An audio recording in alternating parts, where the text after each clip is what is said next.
Hello, everyone, and welcome back to Cerberus. I am Peyman Askari. We are airing in the new year, 2026. This is Saturday, January 3rd, and I am joined by my two co hosts, Mr. Timothy Knight and André Meloche. Timothy, let's go to you first. Happy New Year, sir. How are you? Happy New Year to you. I had all four of my children and my granddaughter and my mother over at Christmas time and had a really great time. Now we're into 2026 and just want to wish everybody a quiet, boring, uneventful 2026 with no unexpected events and no adventures of any kind. Fair enough. Mr. Meloche, Happy New Year's to you. How was your New Year's? My New Year was quite quiet, and I wish we would have done the show yesterday. First of all, Happy New Year's to our viewer, because the wishes of Tim would have been more credible considering what happened this morning. I want to wish to everybody, to all the viewers, peace and love. And maybe we already have a first candidate for the Nobel Peace Prize of 2026 will be Donald J. Trump, I suppose. So that's it. Show is over. No, so it's a joke. I'm very happy to be back with both of you. Well, hopefully we won't sidetrack into Venezuela. Our topic of conversation today is UNDRIP, but I don't know if we can resist because Venezuela is the hot topic. Mr. Knight, Timothy is going to be leading the presentation today. We're going to be going over UNDRIP, the United Nations Declaration of Rights of Indigenous Persons. Before we do that, Squirrel Nuts, thank you very much for watching and reposting the stream. JT, thank you for tuning in and reposting. If everybody else could repost the stream, we'd appreciate it. If you're watching on YouTube, Rumble, please also consider liking and subscribing as well. Tim, Yeah. I'm going to hand it over to you, and I'll bring up your slides, and you tell me, you lead the show. Go ahead. Yep. So in preparation for today's show, I put together a 32 or 33 page slideshow that I'll convert into a document and throw up on my Substack later on. For now, if you just want to go to page 3, which is a quick definition of fee simple. So the most complete form of land ownership, effectively, you own it, you control it, you decide what to do on it. It is yours. And this is what is being contested and what Canadian private property homeowners are most concerned about. So as was seen in that interview with the one homeowner in Richmond during the municipal town hall that was going on, his question was, I came here to get answers. I'm a 25-year homeowner. I've been paying taxes. I've been paying my mortgage. I've been paying property taxes. I've been paying all these fees to make sure that this is mine and that I own it. And now I'm being told maybe I don't. Short answer, the TLDR of a 32-page presentation is private property owners do indeed continue to own their property outright. ... for now. And that's the problem. So there's 18 months dictated by the BC Crown, sorry, not BC Crown, BC courts telling the government, you've got 18 months to sit down and negotiate with the Aboriginal claimants and determine exactly how we're going to handle the various zones of land on the claimant's in the claimant zone. So that means the Crown is moving into a position where it has to determine how it's going to compensate the Cowichan tribes, for example. Are they going to compensate by giving them the land, which may be the case for Crown-owned land, may even be the case for municipal-owned land?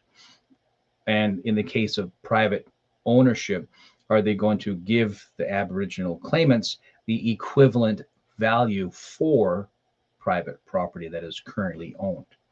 And the deal with that is basically, it's like if you're a movie theater, or sorry, a movie production company, you're buying the rights to produce a book. Similar concept. So will the government go to the Aboriginal claimants who are claiming ownership of, or first right of private property in Canada. And the government has to first agree with the Crown, yes, you have first right. And then they have to, the Crown and the Aboriginal claimants need to determine, are they willing to accept a payout for the value of that land so that the actual current private property owner continues to retain fee simple. So it's not really about fee simple claims versus Aboriginal title or Indigenous title or etc. It's not about these titles, the definitions. The court has already said they have a claim to the land. And then they told the court, you now have to share this. You have to share your right to the land. And you can't be both of you because the private property owner cannot have that burden. So once again, we have entities at the top of an inverted pyramid deciding what to do with the value and the property of the owners and the commoner at the bottom of the pyramid, who literally have no say in the matter. So if you go to page 6. So page 6 is a definition of positive law. So what this basically means is this determination that the Cowichan tribe in particular, or in this case, has legal claim to the land, now becomes a matter of man-made law, meaning the Cowichan peoples have equal precedential claim to ownership of the land.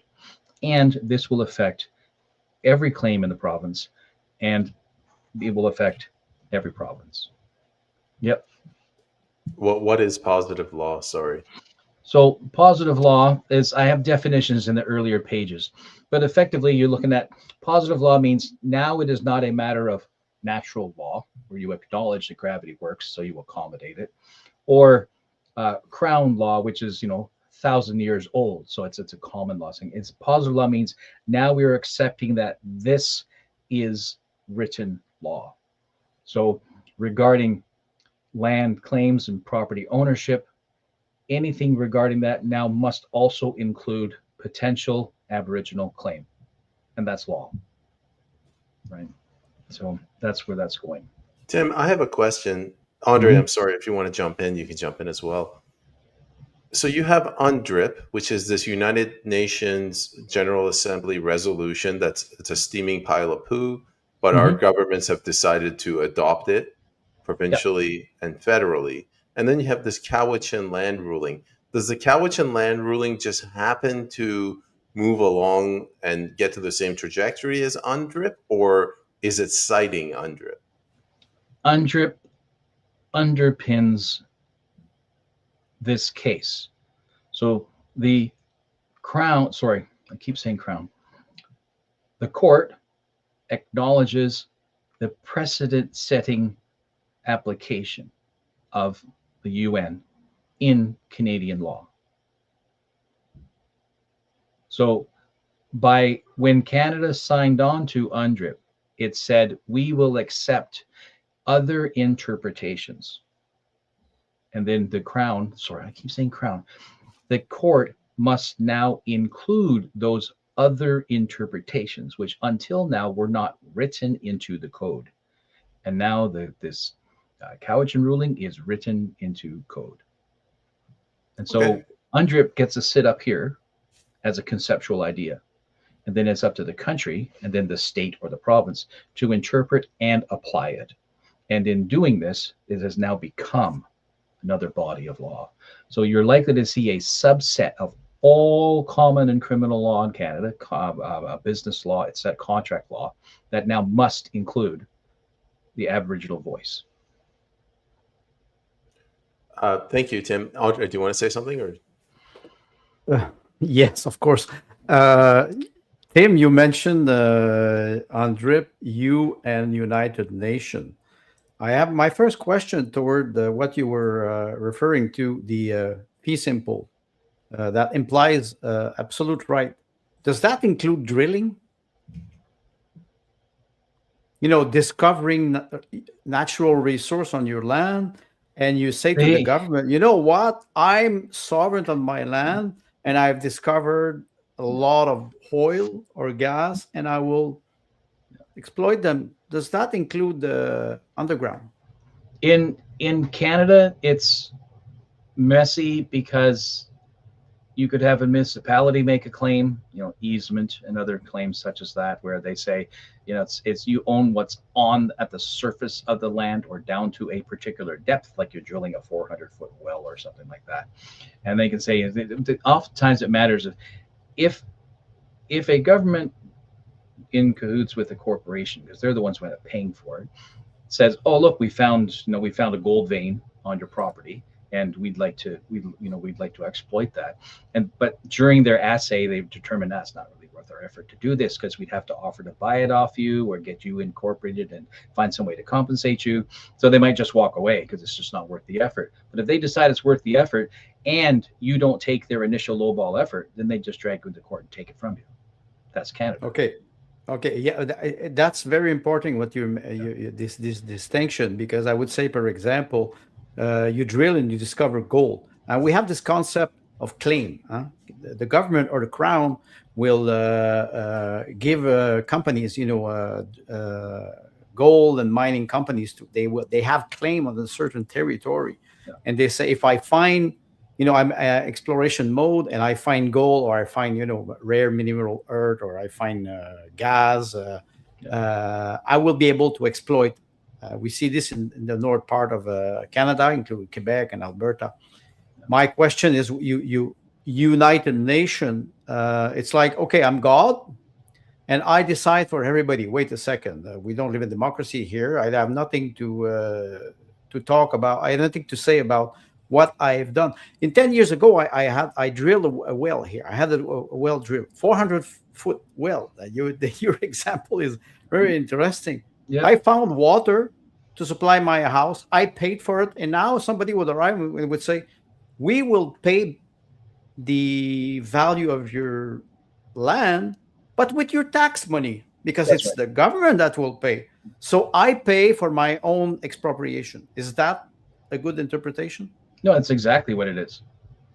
It's exactly what people. That's for example, someone says, "Well, okay, so the Cowichan, won the right to lay claim, right? So you won the right to lay claim. That's what this court case effectively does, right? So they're saying they argue we have a right to lay claim. UNDRIP gives it to us, but we also have other preceding, precedential Canadian law. So the judge then looks at this and goes, that's correct. So now we have to be careful how we define these things, right? Issues with burdening, a cloud on title, right? So the things that are more practical, because as we've seen very recently, lenders and insurers are staying away from BC investments, because it has the plague, because we don't know how to navigate if there are two claimants in addition to, right?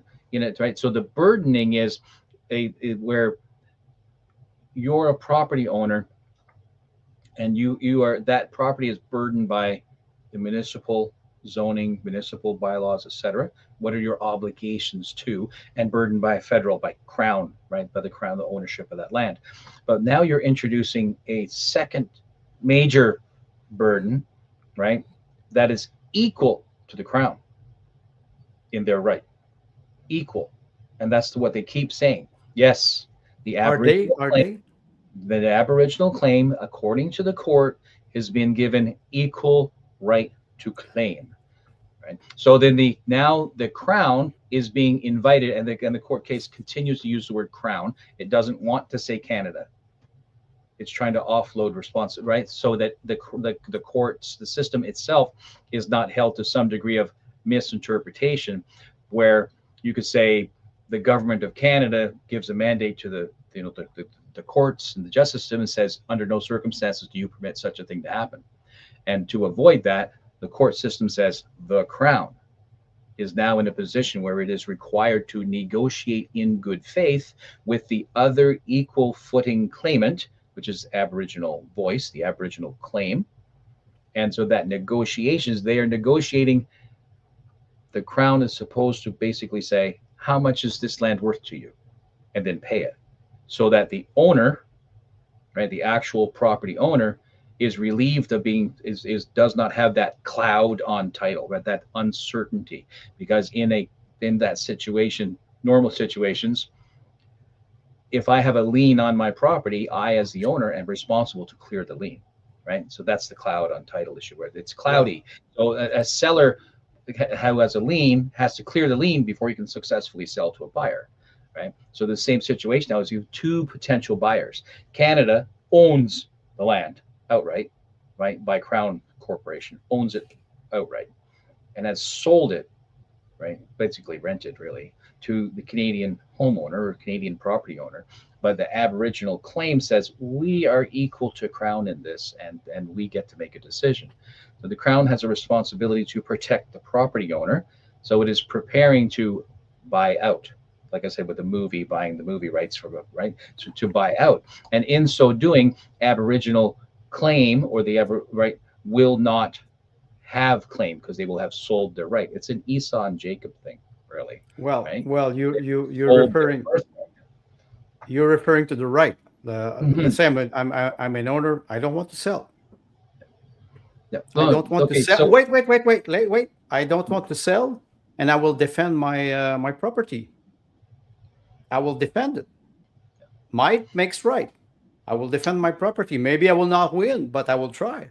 yeah. But the Crown now has an obligation to negotiate with Aboriginal claimants in good faith to offer to pay off the equivalent value of my property so that Yes. I am not, right? So that I may retain ownership of my property. Yeah, paying again with my tax money. I disagree totally with this, and I will never comply with this. Yeah, I will never. So that it refers to United Nations, and it is funny that we I will not drill down or go in the rabbit hole of Venezuela, but today it was quite funny to see what happened. Tomorrow, what will happen? I don't want to sell. Simple. They can claim whatever they want. If I have the power to defend my land, I will not sell André, it. I will not even André, negotiate. I think what Tim is trying to say is it's not your land. You don't own anything. You're renting it. But Payment. Maybe my point. I'm not expressing the point properly. The Crown has a legal obligation to make sure that you, a private property owner, retain fee simple. Retain it. That's their obligation. The court has told the Crown you have to go to the Aboriginal voices, the Aboriginal people, the claimants, and negotiate a price with which to pay them off. Right. So they're buying their claim to your land. It's a good thing. It's just we end up paying for it no matter what, right? But it's still a good thing because otherwise you'll have agents for Aboriginal claimants physically coming to your door and telling you to get the fuck out. Well, they can try, but doesn't mean that they will succeed. But what I'm saying is the judge has said you cannot. We are going to prevent that from happening.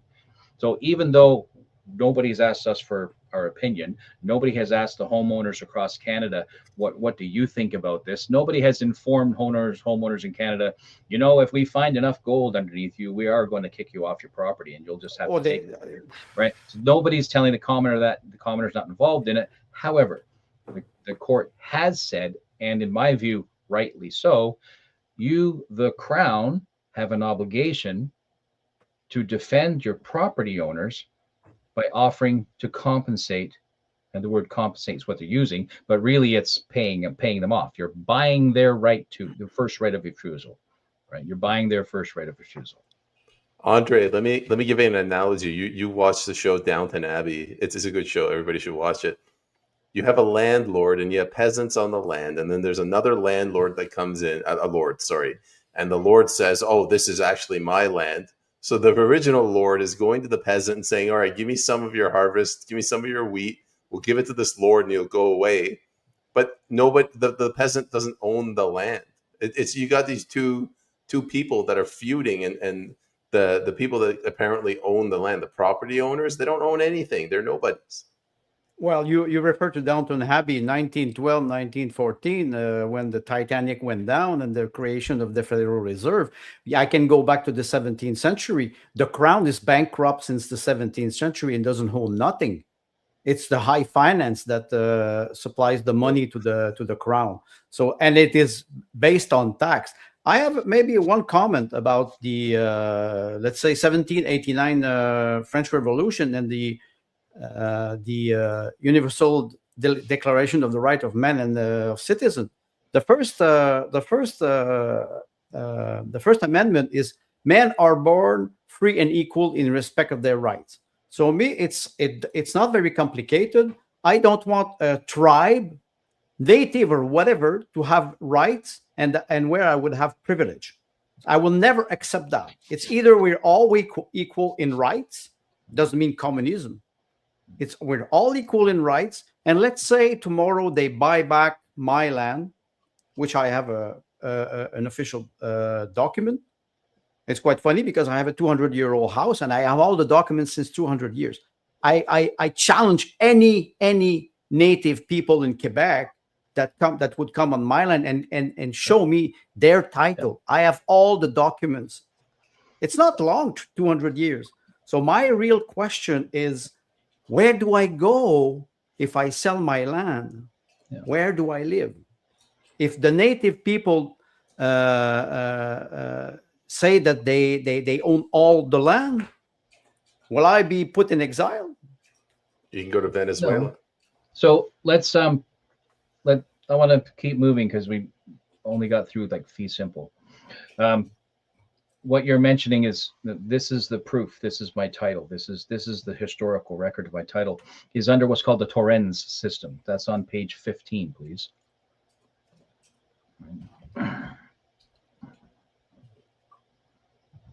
15? Yeah. So the Torrens system is exactly what you're referring to, right?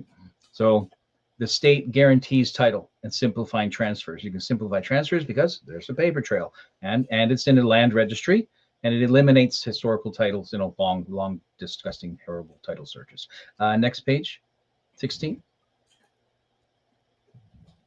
So then, and these are the principles. And what I mentioned, so you have a register and you don't need to look behind it because the documentation is simple and clean and straightforward. And then providing security, indefeasibility, and notice that this system exists in Canada and Australia. So what we are experiencing here in Canada, if it has not already happened, it will happen also in Australia. Okay. So this is what you said. This is my proof. The Torrens system, if this register provides me with proof. Go back to page 11.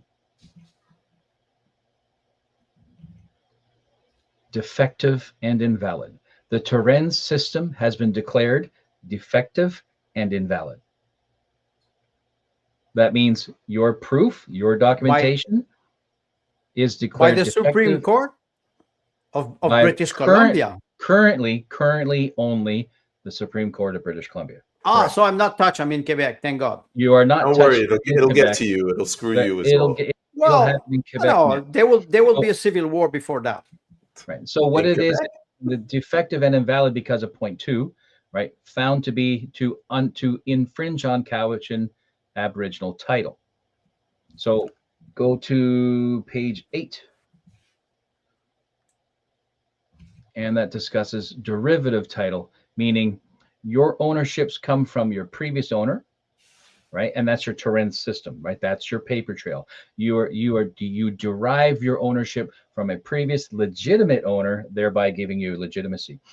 But by the BC Supreme Court judge determining that the Torrens system is invalid because the system impinges on Aboriginal claim on that the claim to title, and your authority as a home owner is derived from previous owners who also derived from Torrens. So this is how you dismantle the system. This is how you dismantle the system. Go to 13.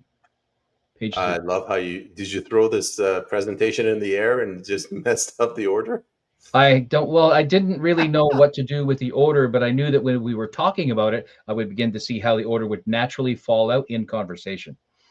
So indefeasible is, back to again, the Torrens system.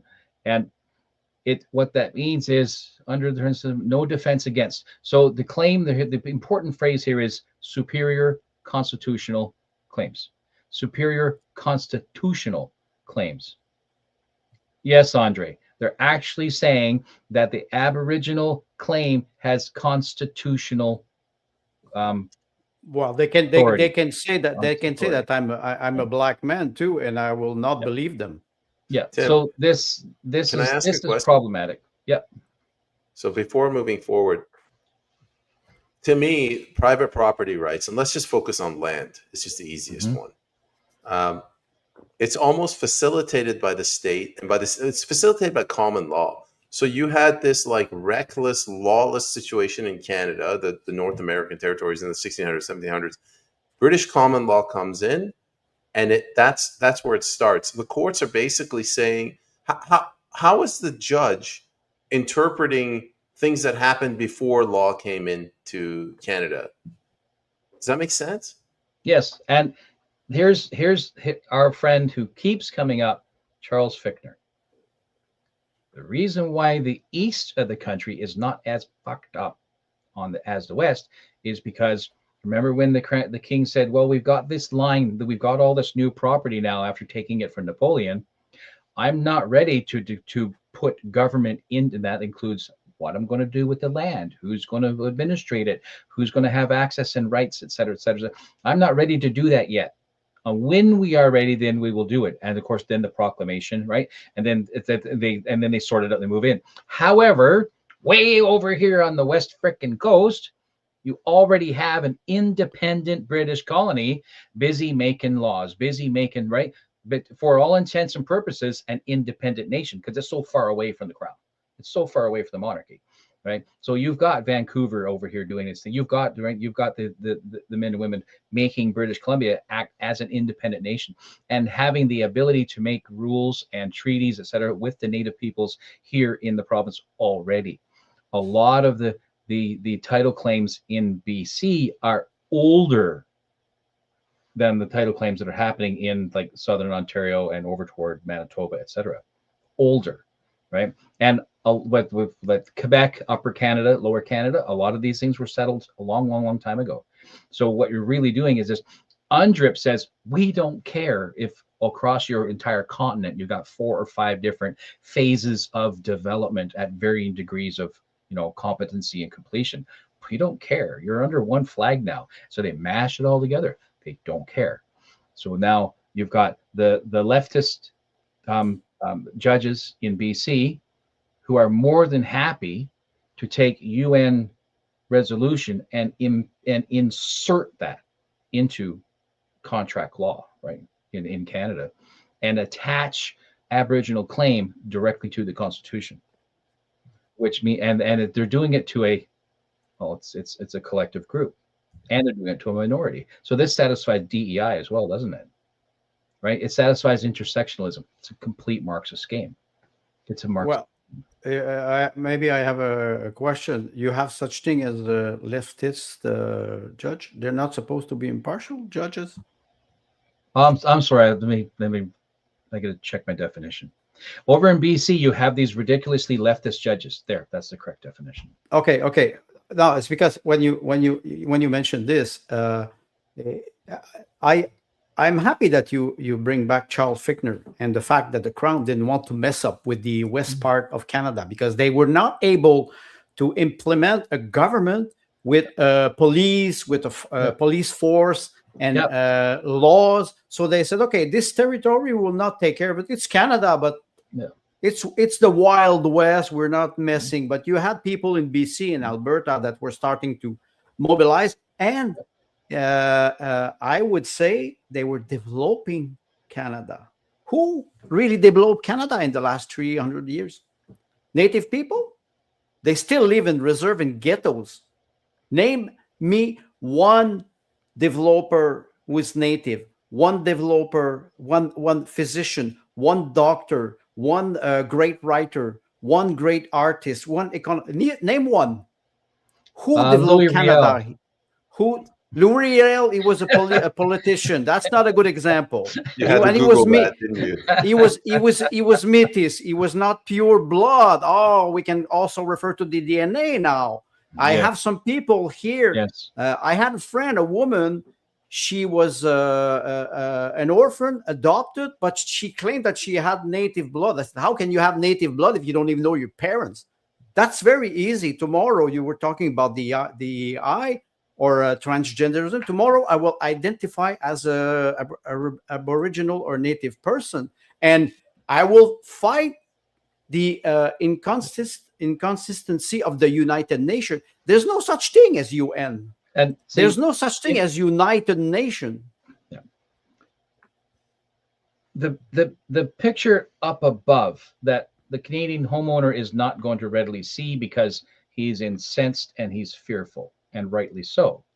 He's incensed and he's fearful. So the red mist descends and he doesn't look at what's going on up top. And I'm not saying this to give the Aboriginal peoples, a victim, a cloak of victimhood, but I am saying that they are being taken advantage of, not equal to us, but they are being used as tools. They are being used as tools. What I'm interested in today is identifying the type of language that has not shown up in a lot of mainstream media, and that is while on the right there's a lot of fear about, well, I'm the home, like that gentleman on the video that we saw right from the town hall. He says, I've been paying for my home for 25 years. It's my home.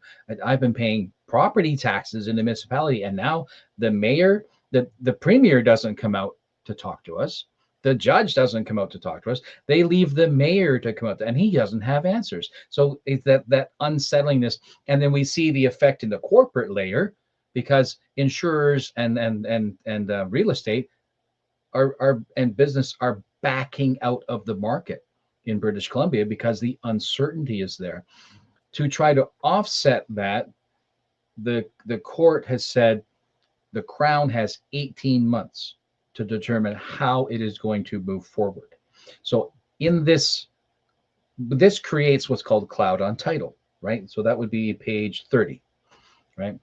So in cloud on title, let's just get to it. I like the expression. Right? How many times have we said it's foggy or it's cloudy? It's foggy. Right? So much of this language is 300, 400, 500, 600 years old, right? Because it's interesting that the court has chosen to use this language in their sentence and then refer to the Crown, because they're not talking to the government of Canada, they're talking to the Crown. So this is, and so the document the judge, the court itself acknowledges this is a lot bigger than us, right? So the cloud on title is any potential claim, lien, or encumbrance. So does that include BlackRock? That would be BlackRock. Would be BlackRock's not. That would be the Crown. Okay, sorry, I didn't want to interrupt you. Yeah. So the bottom is title companies won't insure a property with the cloud. And that's kind of a big deal, right? So, and at the moment, if you need to clear a lien or encumbrance on your property, you as the homeowner, you as the title holder, are the sole individual responsible and the sole individual with the authority to do so. So, the court says we cannot put the homeowner in a position where every Aboriginal claimant must negotiate with every individual homeowner. So we're right. So we are right. We're loading that responsibility for negotiation onto the Crown, and we're telling the Crown we recommend compensation so that the homeowners are not at risk of losing their property. Right? So what they're saying is the Crown made this happen. The Crown has to fix it. Right? This goes back to JT made a comment earlier. How did they get here in this first place? Because the Crown was satisfied it was an out of sight, out of mind problem, right? Out of sight, out of mind. The drawback is you have Indigenous relationships and development across an entire continent in 4 or 5 major pieces and processes of sections of time. Like I said, British Columbia is effectively its own country, and the way it has done with original title and Aboriginal treaties and whatnot is different, fundamentally different in what was done in Eastern Canada, say like on the Maritimes, or what was done in the St. Lawrence corridor, right? Because most of the early stuff would have been along the St. Lawrence corridor down to the Great Lakes. And then by the time you get to the Great Lakes and up into the prairies, that includes the American prairies, right? The whole breadbasket area. Like Fichtner said, the monarch said, not yet. Don't touch it. Don't go there. I need to think about this. So at that moment, you had 4 major land masses with varying degrees of government in Canada. And I'm not even talking about the states. So you got the Maritimes, Upper Canada, Lower Canada, more or less as a single entity, but it's also 200 years old by that time. And then you have the Canadian prairies, Rupert's Land. So HBC is, pretty much manages all that. And then Alberta, not quite so much, because it's still Rupert's Land.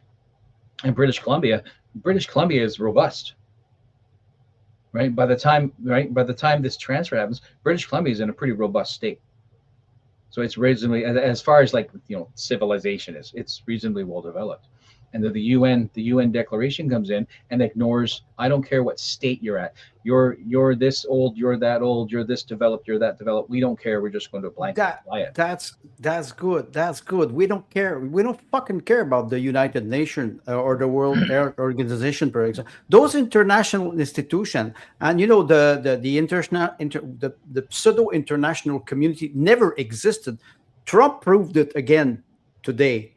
And it's quite funny because when we hear this, those great laws and great discourse and great documents that are in the head of those constitutional lawyers that are working for the UN, who are paid $500,000 per year to produce this bullshit, which will never be implemented, because I will never negotiate with those people. There's a lot of people who will not negotiate. Peyman said something very important since a couple of weeks now. He said, when people will lose their home, or when they will lose their freedom, it is very close, the right to produce your own food. When they will lose this, they will rise. It's not in the cloud anymore. What they're proposing is it's not even the loss of sovereignty. Because I know we don't have sovereignty. I know I have property rights. I know I have the documents, but of course they can expropriate me anytime they want. Yeah. I know this. It doesn't mean that I will not retaliate. That's the first step of a civil war. When people will start to realize that they are deprived of everything, they will rise. Whether Canadians are kind people or not, they will experiment what is happening now in Ukraine, or what was happening many times in Europe. And communism, it's not because you put more communism that it will work. It will not work. And you mentioned something, victims. Now that transgenderism doesn't work anymore because the using people as victim to use them as weapon, they will use native people as weapon. If they're stupid enough to think that the crown will give them right that they don't have because Canada is owned by corporations, it's not even owned by Great Britain anymore. It is quite funny to see if they believe this. We can talk about, for example, Ukraine. BlackRock owns practically all the west of Ukraine. Or good luck, BlackRock, because when people in Ukraine will discover that they were depossessed from their land, they will go against those corporations. The real enemy are those corporations that are manipulating international community, which does not exist. And we can talk about Gaza now. Same thing with Gaza, right, the Andre, Greater Israel. Stop. Let me just finish.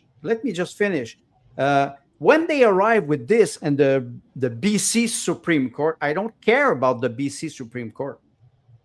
They can rule if they want, but there's no moral. They have no legitimacy on the moral ground, not at all. And if Native people cannot understand that, too bad for them.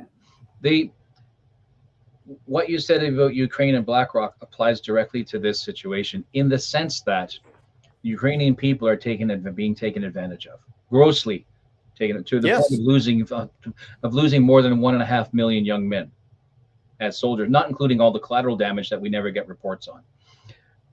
That hasn't happened in Canada yet, but it will. The BlackRock comparison is useful because it is not the indigenous people who are going to benefit if such a thing. Not at all.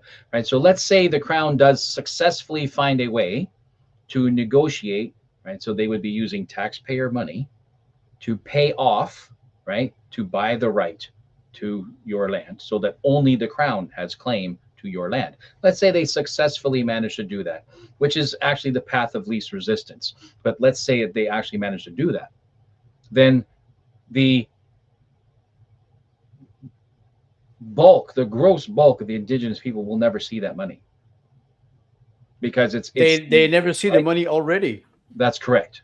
Exactly. So you've got several hundred years of watching them move away from their own rigorous tribal, development and internal processes to manage how they take care of themselves and as a culture, to where they learned from the skullduggery of the white man and learn how it only takes a few people in very key positions to be able to take advantage of everybody else. So the ones that are going to benefit are the ones that are pushing these things from the top. So none of this is going to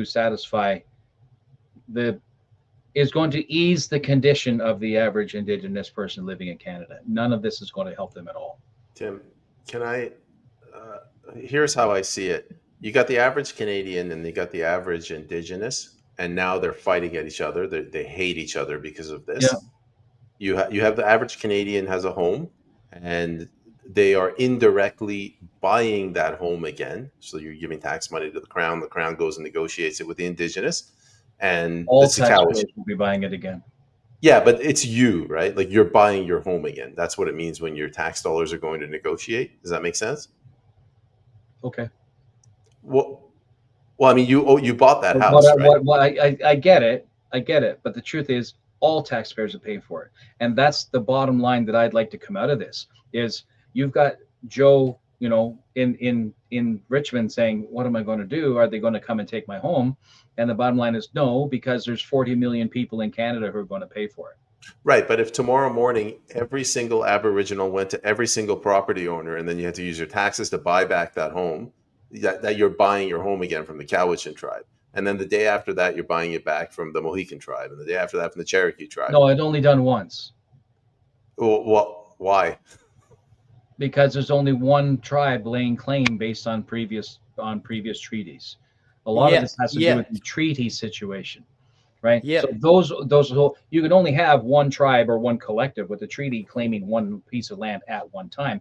You won't find the Iroquois over here in Cowichan territory laying claim to Joe Blow's piece of territory in South Richmond.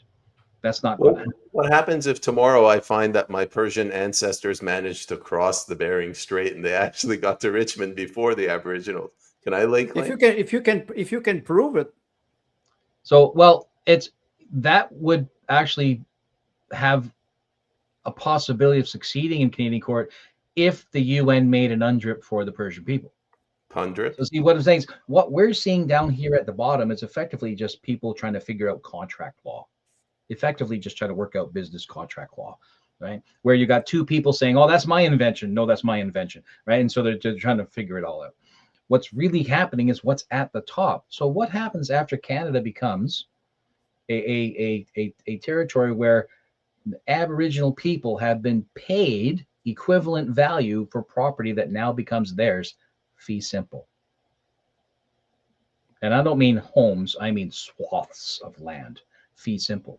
You have literally created a fractured country that is toes made of iron and mud, right? And so once you have physical claims and physical properties of Aboriginal title and Crown title all across Canada, and then you have the individual citizen property title, all these three major pieces, how hard do you think it'll be to turn Canada into a big pile of shit that has no border whatsoever? right? So the thing is, this is all moving toward one world, right? One government. It's all moving to one government underneath wherever the UN happens to, call home at the moment. The final goal, by the time we get into, certainly, I think for sure, by the time we get into 2050, these types of things will happen to every other major Western civilized nation to such a point as to fracture that nation to a point where it has no legal claim of independence at all, because it'll be too fractured. And so the UN, the UNDRIP and UNDRIPA are specifically designed over another generation or so to destroy the concept. When Trudeau said a post-nation state, he was right. It's just Trudeau was the cat out of the bag early. So he got to sit at the round table somewhere, and they said, "This is our grand plan," and he came out and let the cat out of the bag a bit early. But he's right. Well, he's right. He's a fucking moron. He was, and he's still a fucking moron. And what is funny is that you had 10 million or 15 million Canadian who voted for him. Good for them. If they lose their land, good for them. Or if they're paid money to keep their land with their own tax money. This is money transfer, wealth transfer. It's not new. We $22 billion that we sent to Ukraine already in 3 years. 24.5. 24. Thank you, Peyman. And there's something, the Universal Declaration of Man, Citizen, the third amendment. The nation isn't essentially the source of all sovereignty. So if we follow the quote of Trudeau or post-national state, good luck, because when people will start to fall in ghettos, they will form milice. I'm ready now. Now they infuriated me. It takes a lot of time, but I'm ready to rise and to form a milice and defend my neighborhood. And this will arrive. I can guarantee you this will arrive. Young people who cannot have any perspective over property right, which is I have the right to a roof, a land. This is in the Universal Declaration of Man and Citizen. If they want to undermine this, they will just unfold their contradiction. The international institution will fall on their own contradiction, and they are already falling. We see it everywhere. They're already falling. I go back again to might makes right. It's not complicated. If I have weapons that were fueled to Ukraine, and you have a lot now that are circulating in Europe, people will start milice. They will defend their position based on their value, on their ideology. That's what will happen. So this precedent in British Columbia will just infuriate people. I think about Albertan people now. They will have a referendum in October 2026. Imagine if they all vote, let's say, forget about the Clarity Act. They all vote, let's say, 65% for the sovereignty of Alberta. It will take years to negotiate with the federal government. We have the experience in Quebec. It never happened. Even Chrétien admit that he would never negotiate with the province. So the Crown will use the same tactic. Do you think Alberta will say to the Crown or the federal government, well, the BC Supreme Court does not apply to us anymore? That's simple.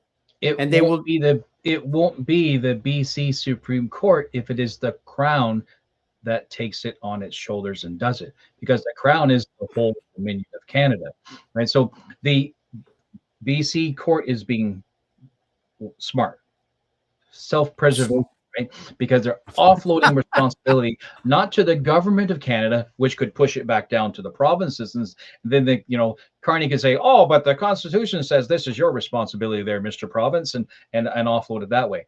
The court has pushed it straight to the Crown, so that will be the entire country.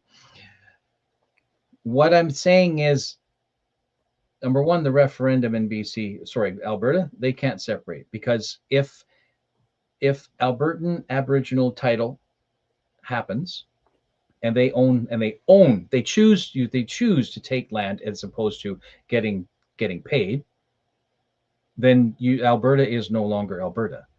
Alberta becomes fractured physically, politically fractured. Okay, okay. So, Wait. and You so said the hold on, let me finish.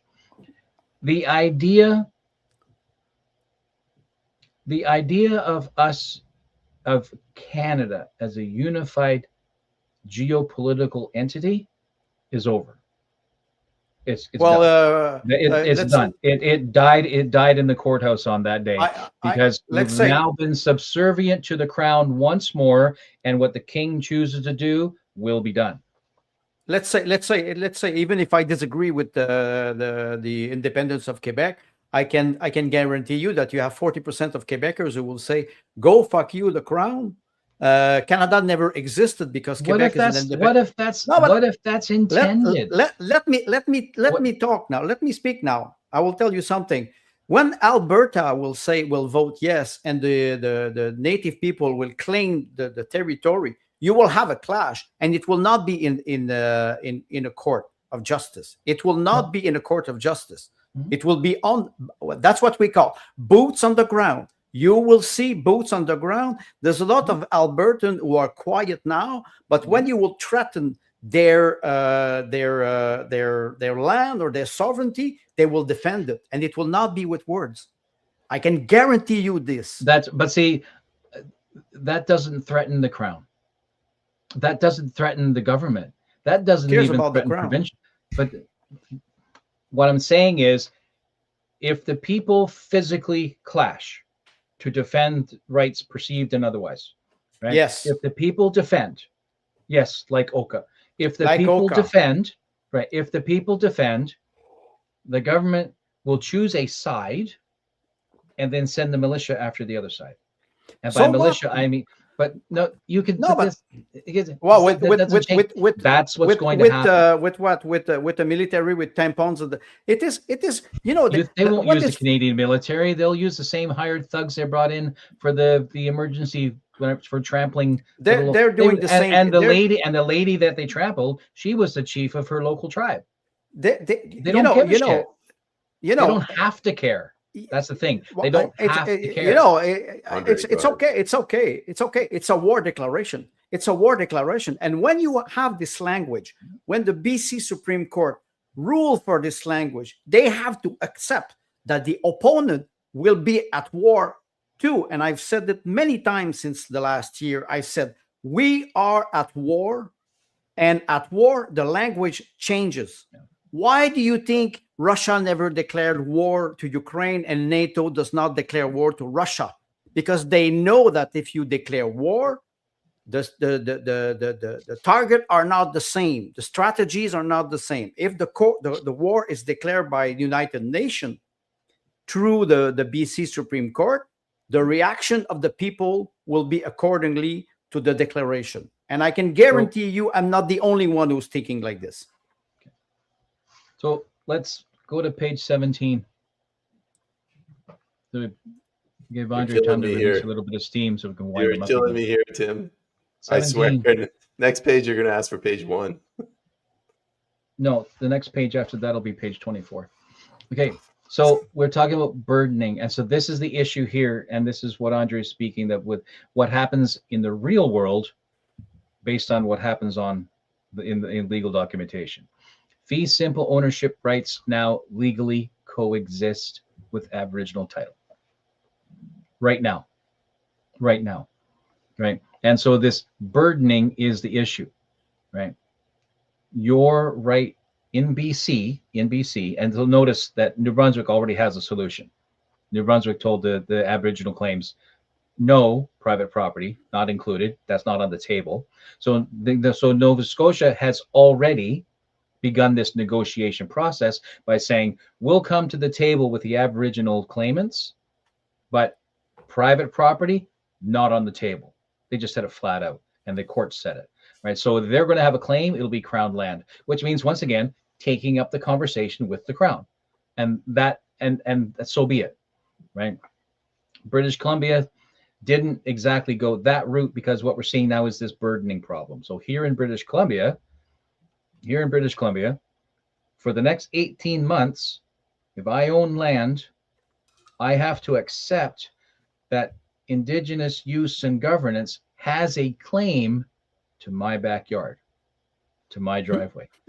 But right, to prevent the absolute chaos that would create, the court said the Crown has 18 months to sort this out. So in that 18 months, basically said, this is where it is right now. It does indeed legally coexist with, the actual Crown land, Crown ownership of your land, but it will not be applied. So you have 18 months to figure this out. New Brunswick has shown that it's already done it. It's already gone and done it. It said, we will indeed sit down with the Aboriginal claimants, but private property, not on the table, not happening. Wait, but okay, New Brunswick, okay, it's very nice with taxpayer again. So I have to buy. No, but this is quite fascinating. And I would say, for example, okay, let's say again Alberta or Quebec. Okay, we do a referendum and we get out. Who recognized the result of the referendum? Who? United Nations? This institution that is undermining the sovereignty of people will recognize the international community. And I have some precedent. I will just small.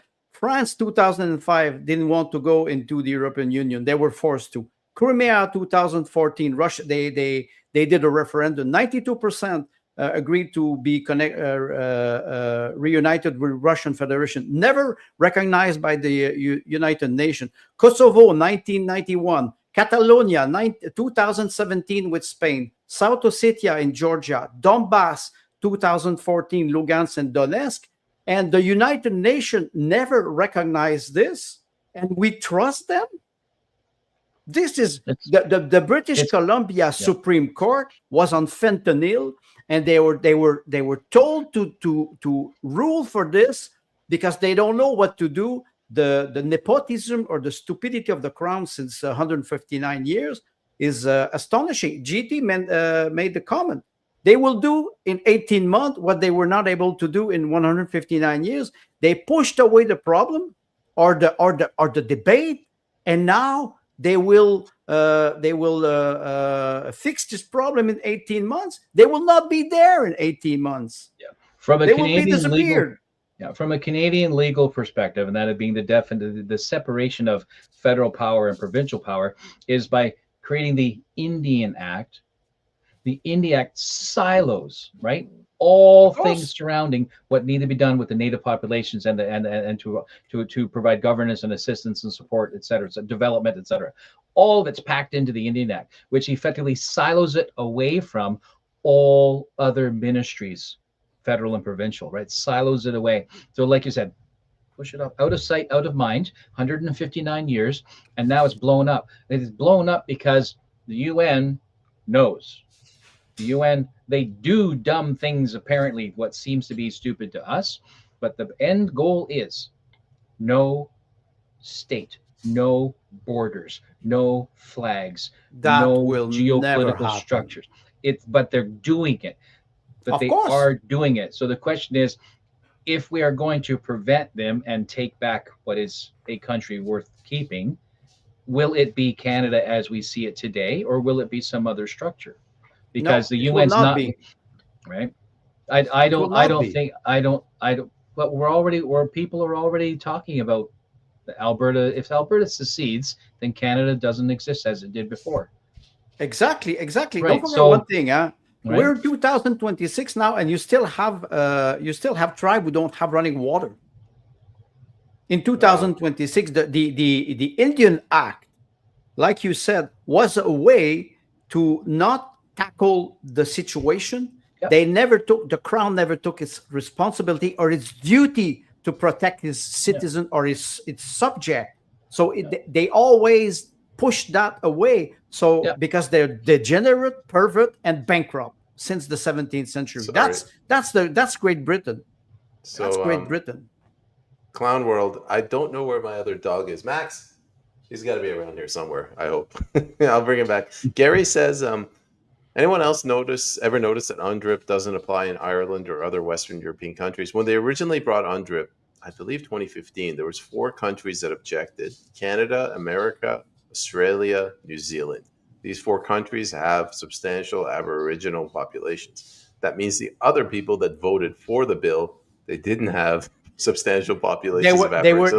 They were Like, not targeted by the bill. yeah, exactly. And they wanted to split up these countries, as Tim is saying. So then why are the 4 nations that said no, which do have considerable, right, Aboriginal Indigenous populations, why those 4?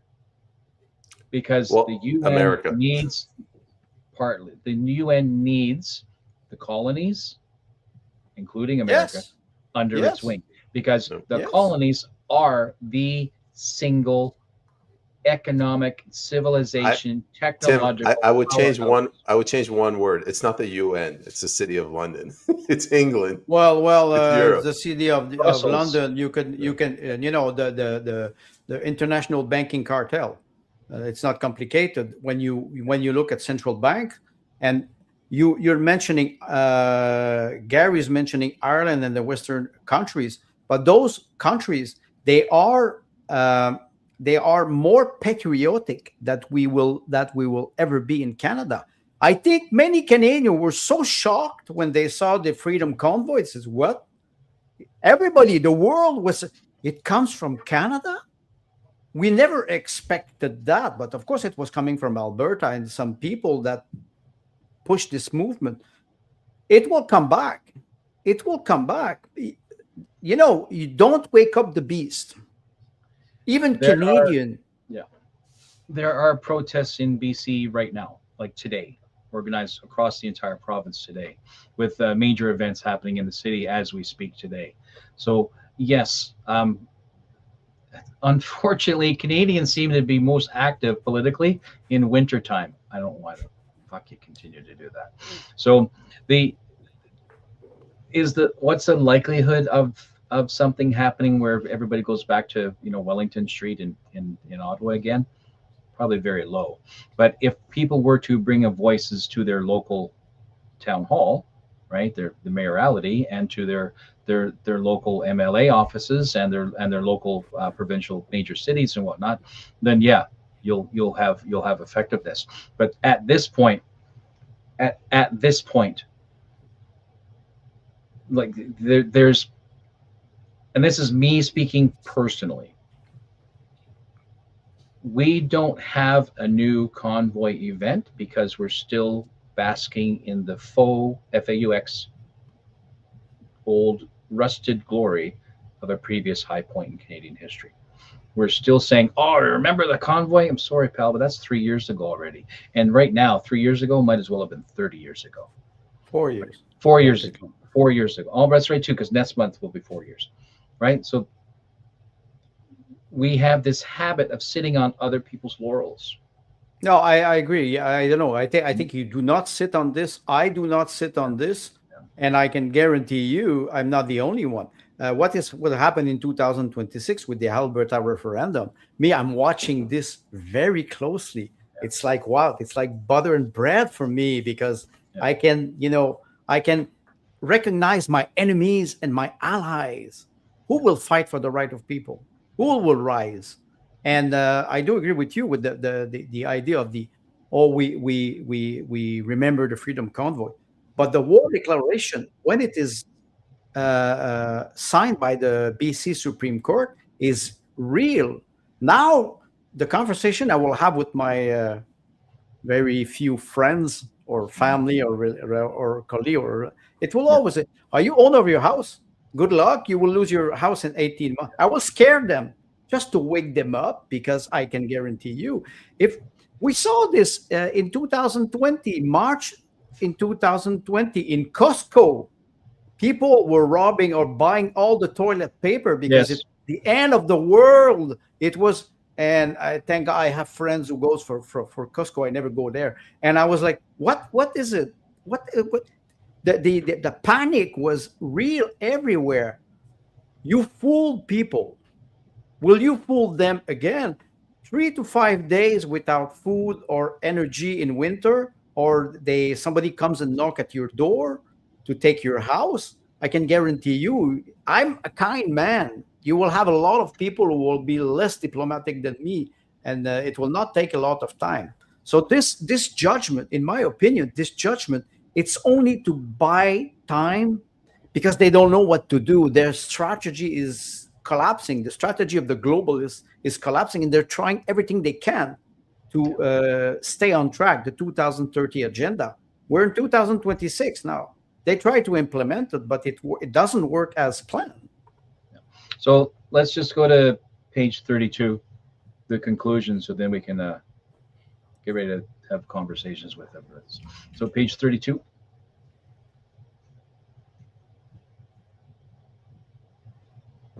Yeah, so this is basically what I do have my thoughts at the end, but this is 32. So the legal assumption of absolute crown authority has been dismantled. Crown sovereignty. That's the big one. Has been dismantled. Existing private property owners are informed that they will not lose their property. Probably. Are they And we all probably know what informed or probably won't lose it? Right. Probably Both. been informed. Yeah. Both. So and go to 33. Next page. Oh, I'm sorry, 34. You don't want to go to page 12? No. So this is my takeaway.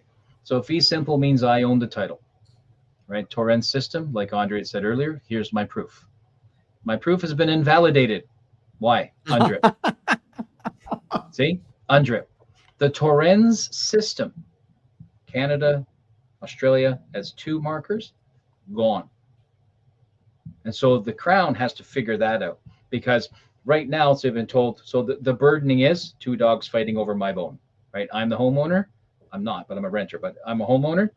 And I have 2 dogs fighting over my bone, and it's my bone. And the court recognizes that it's my bone, but now they say, yep, there's 2 dogs fighting over it. And then they'd say to the 2 dogs, you guys sort it out. So compensation is the Crown will buy the Aboriginal right to private property title, so that the Aboriginal claim to any private property title has been purchased from them. The same as Hollywood buying the rights to produce a movie out of somebody's book, same idea. Cloud on titles, this leads to the news that we've been seeing ever since this chaos, where lending agencies, land developers, right, real estate agents are all deathly afraid to conduct trade because they don't know who really owns it. Because if you've just smashed the Torrent system to pieces, how do I know what I'm borrowing is how do I know what I'm spending my money on is protected? And then so the conclusion is private property owners are safe for now. For now. Okay, stay on this slide. It's very funny because compensation, Crown to buy Aboriginal right. And they will buy with money. After that, you devaluate the money. It is worth nothing. Look at what is happening with the assets of Russia, Russian assets in the European Union. The Belgian government decided to backtrack because they were afraid of the legal consequences. Now, $300 billion. Now, the Russian government passed a decree that they will be able to seize $900 billion of European assets on the territory of the Russian Federation. Total Energy, BMW, Mercedes, Renault, all those companies that were in Russia, luxury residence, yacht, everything from private property, private goods to land and everything. They didn't do it yet, but they will do it. Who will invest in Russia? Or who will invest in a bank in Europe? If tomorrow they can rob your money point blank. It's not very complicated. What will happen in Canada will be the same thing. They arrive, they buy back your land, but there's a problem. If I don't want to sell, they have to expropriate me. Then I will go to court and I will rule that, okay, it's the market value. My land is worth $20 million, $30 million. You pay me or you don't have it. You talk about lenders and insurance anxiety. The lenders, the system, the banking system in Canada is completely bankrupt, and they know it. and they try to find a way to get out of this mess. But the only way I see it, it's 70% devaluation of our quality of life. It's not complicated. 70%, I'm conservative. You talk about private property owners are safe. There's a party in France, La France Insoumise. It's the left party in France. And one member of the party said clearly, he said, we are aiming at the end of private property in France. That's clear, black and white, black on white. It cannot be more clear than that. So that's communism. It's very simple. If people don't understand that, they will merit their karma. It's simple. But yeah, we have used bantied around, and not necessarily us specifically, but other louder voices in our podcast sphere have talked about techno-feudalism and whatnot. It's not, because even in feudalist Europe, the commoners had hereditary claim to the house and property they were on. They had a recognized hereditary claim to the house and property, the town where they lived, the hills that were on. They had hereditary claim, and even under a feudal system, they did not own it. But because the landlord and the owners and the crown understood, we need you to stay where you are, to produce, right, the wool that you're producing, to produce the flax you're producing, to produce the arrows you're producing. We need you there. We recognize your value. That's a feudal system. Maybe you don't own it, but they recognize your value. But in what we are looking at, it's straight up communism. So that's where Russia says, what's it? When they took all the land. From the decolonization, 1920, 1925. Right. They were depriving all the small farmers from their land. Yes. That created a huge famine, huge famine in Ukraine and in Russia, because everybody talks about the decolonization or the Holodomor in Ukraine, but it was also everywhere in Russia. Yeah. 20 million people. Yeah. So that's and we're hearing about livestock and farms being shut down in Europe. Now they're slaughtering thousands of cows for one case, and now the farmer are fighting back. Polish farmer and the ostriches actually set a bit of a precedent for that, didn't it? Because they knew they could get away with it. Well, of course, but we don't talk about chicken and ducks in Canada that were slaughtered. But in France now, it's been 12 or 15 days now that they are opposing the government because of the Mercosur. Mercosur is this agreement with South America, because they want to flood France and Europe with cheap and beef that is not regulated, that will destroy the artisanal or the structure of farming in France. So the European Union will fall this year. That's a prediction. And NATO will fall. And after that, the card will be reshuffled. How it will unfold, especially with what happened with Venezuela, I don't know. But I can guarantee you the Alberta referendum is in October. There's a lot of time that will pass and a lot of events that will unfold in 8 or 9 months. I think this year will be rock and roll. Well, I'll go back to what I said at the beginning. I'm going to have a nice, quiet, boring, uninteresting, no adventures, no unexpected events, 2026. Donald Trump has something to say about that. I'm staying in the Shire, goddammit. Fuck Mordor. I got a question for you, Tim. Compensation, the Crown to buy the Aboriginal rights. So they're using taxpayer money. Yes. In your mind, is this like the United Nations giving back to the poor Aboriginals, so it's a straight up transfer of wealth? Or is this a transfer of wealth knowing that the money is going to evaporate somehow in some NGO somewhere? Or is this purely just to destabilize the country, to take wealth and send it somewhere else and get people fighting with each other. So the Crown, being represented by the Canadian government, will facilitate negotiations of how much is this property worth and how much is this property worth. That'll involve commissions and specialists and expert witnesses, and that'll be years in the making, during which corporations and banks and real estate agents and et cetera will all not know what to do because they don't know if, right? So let's say a corporation, a land developer comes in and develops a 300 townhome property in South Richmond or whatever, and he's just spent the last umpteen dozen years getting through all the hurdles, right? Local bureaucracy with the city of Richmond and environmental this, and they found a friggin' muskrat and it's a rare muskrat. So they found gold, all that nonsense. Now they finally have access and rights and they're ready to do the deal. And then the judge says this. They've already dumped 20, 30, 40 million dollars into this massive project, getting ready to dump another 120 million dollars into it. And then the judge says this. And so that's what we're experiencing happening in Canada right now, in BC specifically. But Nova Scotia, you see, acted real quick, right? So chances are the Nova Scotian government said, we're not letting this happen here. They went they went to the court in Nova Scotia. Nova Scotia said, we accept the Aboriginal claim to title, but not on private property, only on Crown land.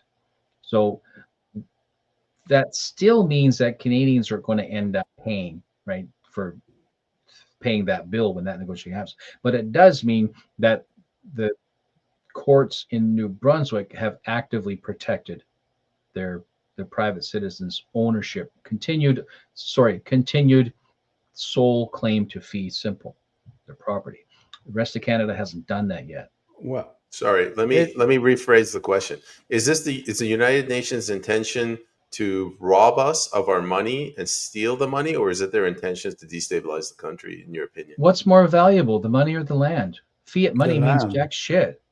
Fiat money means jack shit, right? That's like people I know are saying, Tim, are you seeing what's happening with silver? And I roll my eyes because I know what's coming. Yeah, you gotta buy silver. I said, against what is this silver valued? Oh, it's $130 US for, yeah, but you've been telling me for 3 years that fiat money is jack. It means nothing, and it's only going to have less and less value. So unless I'm speculating, right? And right now, those who are actually doing long-term speculating are speculating against their own fiat currency. Because what happens when it goes tits up, right? What happens when central digital currency comes in? Then your silver is only the value of what I trade at a local level, right? That's it. So we have the same concept here, is while people are, and it will happen, that the government will use taxpayer money to pay Aboriginal claimants to say, this part of Richmond has private property on it. You cannot have that. We will pay you the equivalent real world current value to rescind your claim to those fee simple properties. And so they will do that. Does the UN care about how much that is or isn't? No. Does the government of Canada care how much that is or isn't? To a degree, because they're taking money out of their coffer in order to facilitate this transaction. To a degree, and they'll try to lowball them, right? What money? Our coffers, well, okay, so money that they money that they print out of thin air. Money that they print. Right. So it's not. That's money. Of course, we all know it's an illusion. Just go with me on this. The question was, where does the money go, and is the money more valuable than the land? Knowing that the money continues to devalue, then whatever money they get, they must spend quickly in order to get them, right? The UN doesn't care about the money. They care that the land, the geopolitical structure, the boundaries between a municipality and a region and a province and a country, that those are utterly fractioned. That's what they care about. Right? They don't care. The United Nations is a criminal organization. They don't care. Let me just give you some numbers. 3,200 billion pounds. That's the UK debt. 3,500 billion euro, that's the France debt. $1.3 trillion, that's the Canadian debt. And you tell me that they will buy what? The Ponzi scheme is collapsing since 2008, and every time they bring back more what they call capitalism. There's not enough capitalism, so we have to bring more. The funny part is you tax As people. long as I have one of these, and as long as someone will trade with it, it will continue to have value. It's yes, what you will buy with this? What you will buy with this? Drinks are on toilet you. paper. No, I'm buying toilet paper. I saw that show. I'm buying toilet paper. Can I just talk for 5 minutes? Drinks are on you, Tim. Yeah. I'm taxed at the level of 60%. When I will arrive at 100%, which means, but because they will not be able to print money indefinitely, one day there's an end to this. They have to devaluate. They devaluate the life of people. And when people will arrive, we see it now, 2 million people go to food banks every month in Canada. 2 million. That's quite a lot. Huh? That's about 5% of the population of Canada. So, yeah. So when you look at this and you say, where do you take the money? You print it. If you print it and it is not backed by assets, what happened? You have to sell your assets. 2011. That's a different conversation. It's the same. It's a different conversation. I'm talking about economics because it is economic. Native people, do they understand economics? Do they understand that they will never see this land? They didn't. They lost the war. They lost the war. American Occidental man arrived, Western man arrived here, colonized developed this country, and they lost it. And I can even say to French Canadian in Quebec, you lost in 1759. You lost. You want to protect your language and your territory. Well, you don't even develop your natural resources. It is economic. It's not about Aboriginal or ancestral right. They don't care about rights of people. The UN Native people, will they understand that? Everything that we're watching, regard that the fallout of the UNDRIP and UNDRIPA and whatnot, the fallout of this is intended. They want destabilization. They don't necessarily care to what degree, issue A destabilizes, or to what degree issue G destabilizes. Tim, I understood that very well. The question is, what we will do about it? I don't know. NDP. Well, you just have to look what is happening in France now. Macron today, he usually has 80 bodyguard. Today, he signed a decree to have 160 bodyguard. Is his wife beating him up again? Most probably. No, it's not his wife. It's not his wife. It's somebody else. But you have to pay attention to those small details that are arriving in Europe. And how come today Carney is so silent about what happened in Venezuela? Oh, they scream, Slava Ukraine free. Suddenly, the government of the United States did a coup in Venezuela, and suddenly Carney shuts his mouth. Oh, strange. Maybe he's next. There's a lot of people in Canada would be very happy to see a coup in Canada. Maybe that would not be that bad. Oh, hell yeah. If the Delta Force came in and arrested Carney, my only regret would be that it didn't arrest Trudeau. Shit, I have a bottle of champagne that is ready. That's the comment I wanted you to bring up. The key phrase is at the end of the first sentence, Indigenous Industrial Complex, because that's the money that Andre's been talking about. Right, so they are going to be the major benefactors of UNDRIP in the short term. So the transfer of wealth that Peyman discussed early on, this is that particular direction. So you have, let's look at the three of us in our picture, in our frame here in our show. So you have Peyman as a homeowner, right? And then you have Andre as Crown, and me as Aboriginal claimant. So the Crown says, the court says to Peyman, we will get the Crown to protect your land by paying off the Indigenous claimant, the Aboriginal claimant. So then they move me out of the picture, but I'm still taking the taxpayers' money, right? And the government doesn't care because it's not their money, and we're in debt to 1.3 trillion dollars. So what's another $1 trillion?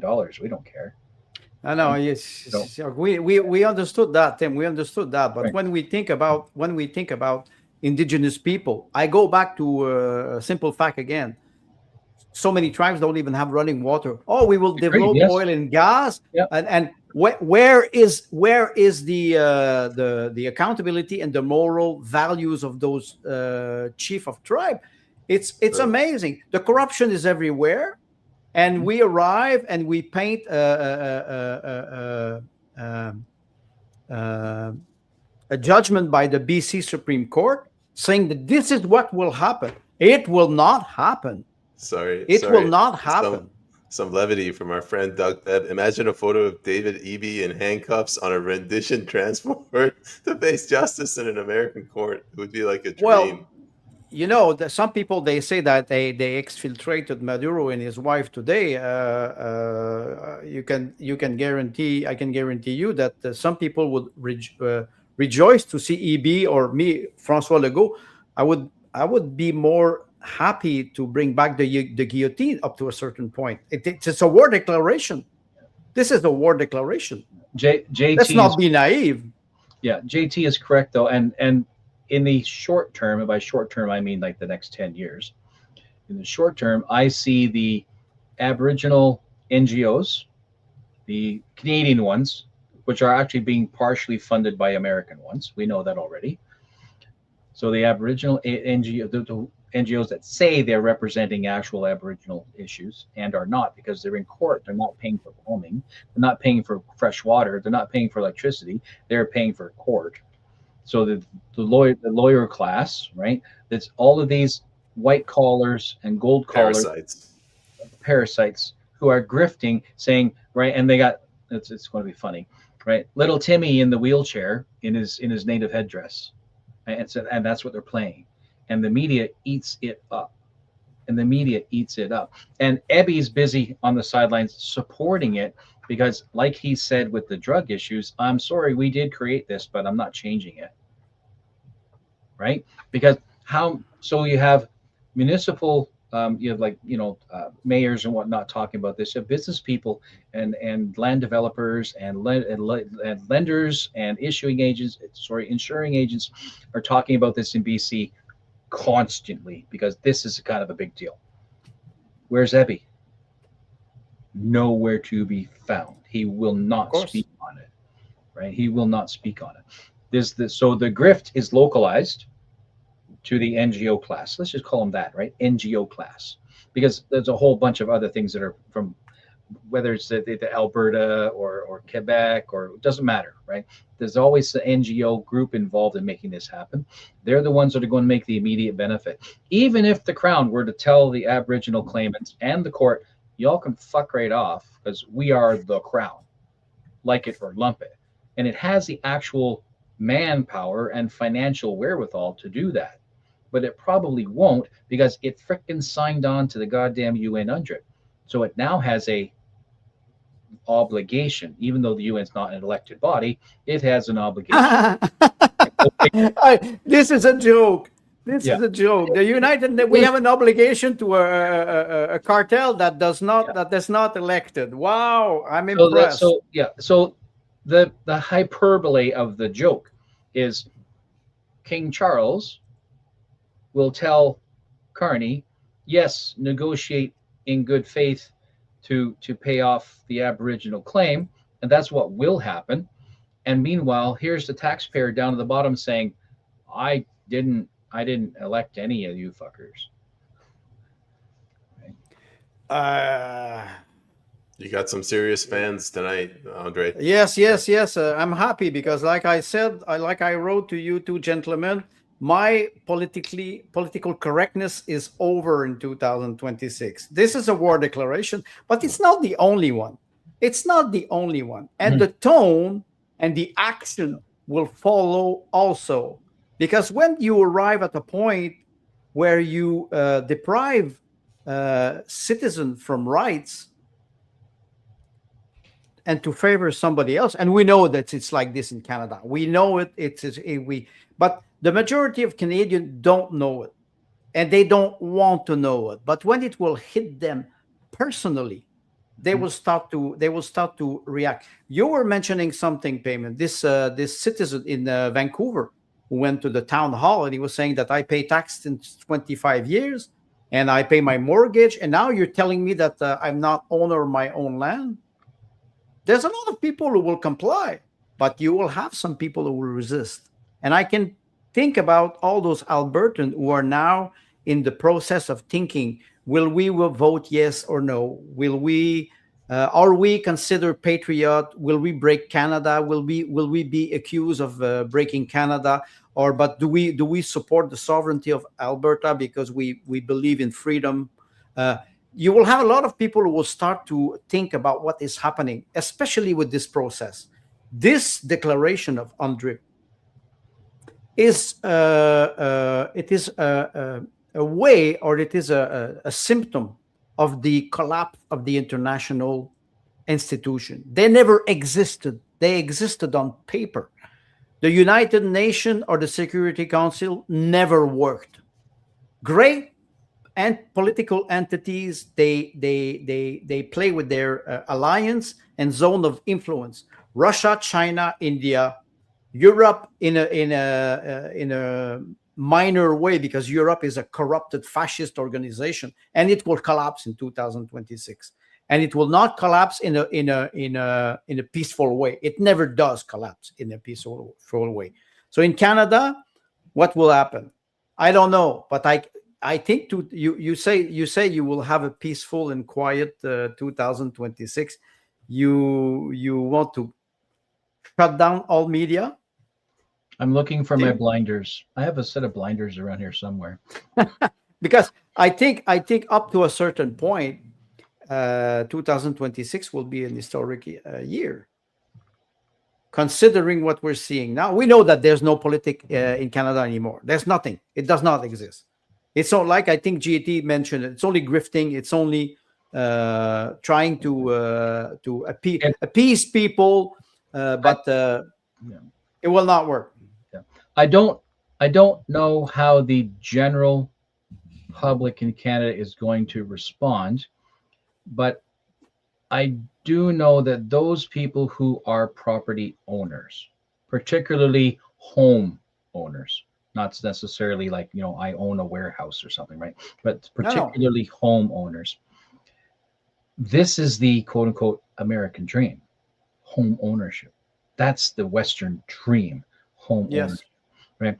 Your entire identity, your children's lives, right? We had 4 dogs in this, right? So, right, all of your stuff, your entire identity, because we've weakening national, provincial, regional, even local identity has been weakening over time. But the home is like last bastion, right? So there's going to be a percentage of those homeowners who will take physical action. Yes. Should the axe come for them, that will happen. Yes. Is that enough to wake up Canada? Can you imagine that we allowed it to get to that point in the first place?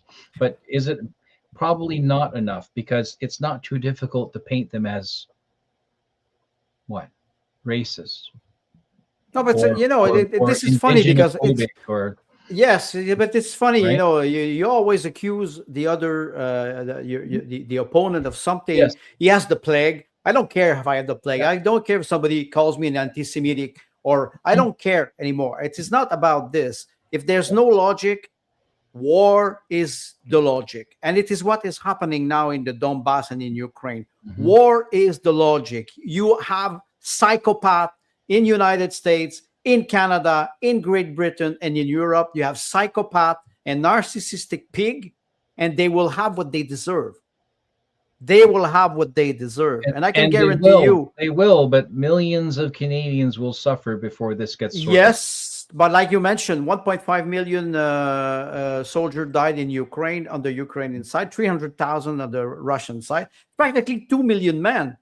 2 million men on in the Donbass. The demography will hit Ukraine like it never hit before this country. It will hit Russia, and it will hit a lot of countries. Yes, we're supposed to have a peaceful. I was wishing a peaceful year, but if we go through war to reach peace, we will do it. We in the last year or so that we've been on air, we talked about a very large, like a wide range of different topics, and some of them were directly related to each other. But I agree with André made a comment about this before the new year started. UNDRIP is going to become the most critical topic in 2026 across Canada. And what we and some people that I've talked to disagree, and I'm thinking, yeah, but you don't understand. The Crown has 18 months to sort this out. The Crown doesn't do anything in 18 months, right? It takes them 18 months to decide which shell they're going to use to wipe their ass, right? So this is the problem. UNDRIP, not the problem. Well, yeah, it is a problem. I was going to say opportunity, but that's my marketing language slipping in. The CBC will also propagate the false narrative 100%. 100%. And I predict, because I'm so really good at predicting, Conservative Party of Canada will support UNDRIP in principle. There's no such thing as conservative in Canada anymore. And technically, we were never really ever had any actual true conservatives among us at all. We've all been somewhat on the center or left as a Canadian people, because we have been a socialist democracy since basically the beginning. That's the worst. That's the worst combination that you can have. And I will go back to 1918, 1920 in Alberta. And that's why maybe I will bring back C.H. Douglas. The fact that capitalism does not work well. Let's put more capitalism. You go on the other side and you have socialism or communism. And we will concentrate all the means of production, and there will be no private property, and everything will work fine. None of those systems work. In Canada, we had an opportunity because you had this system that was pinning the problem, the monopoly of the cartel of the bank. They have a monopoly on everything.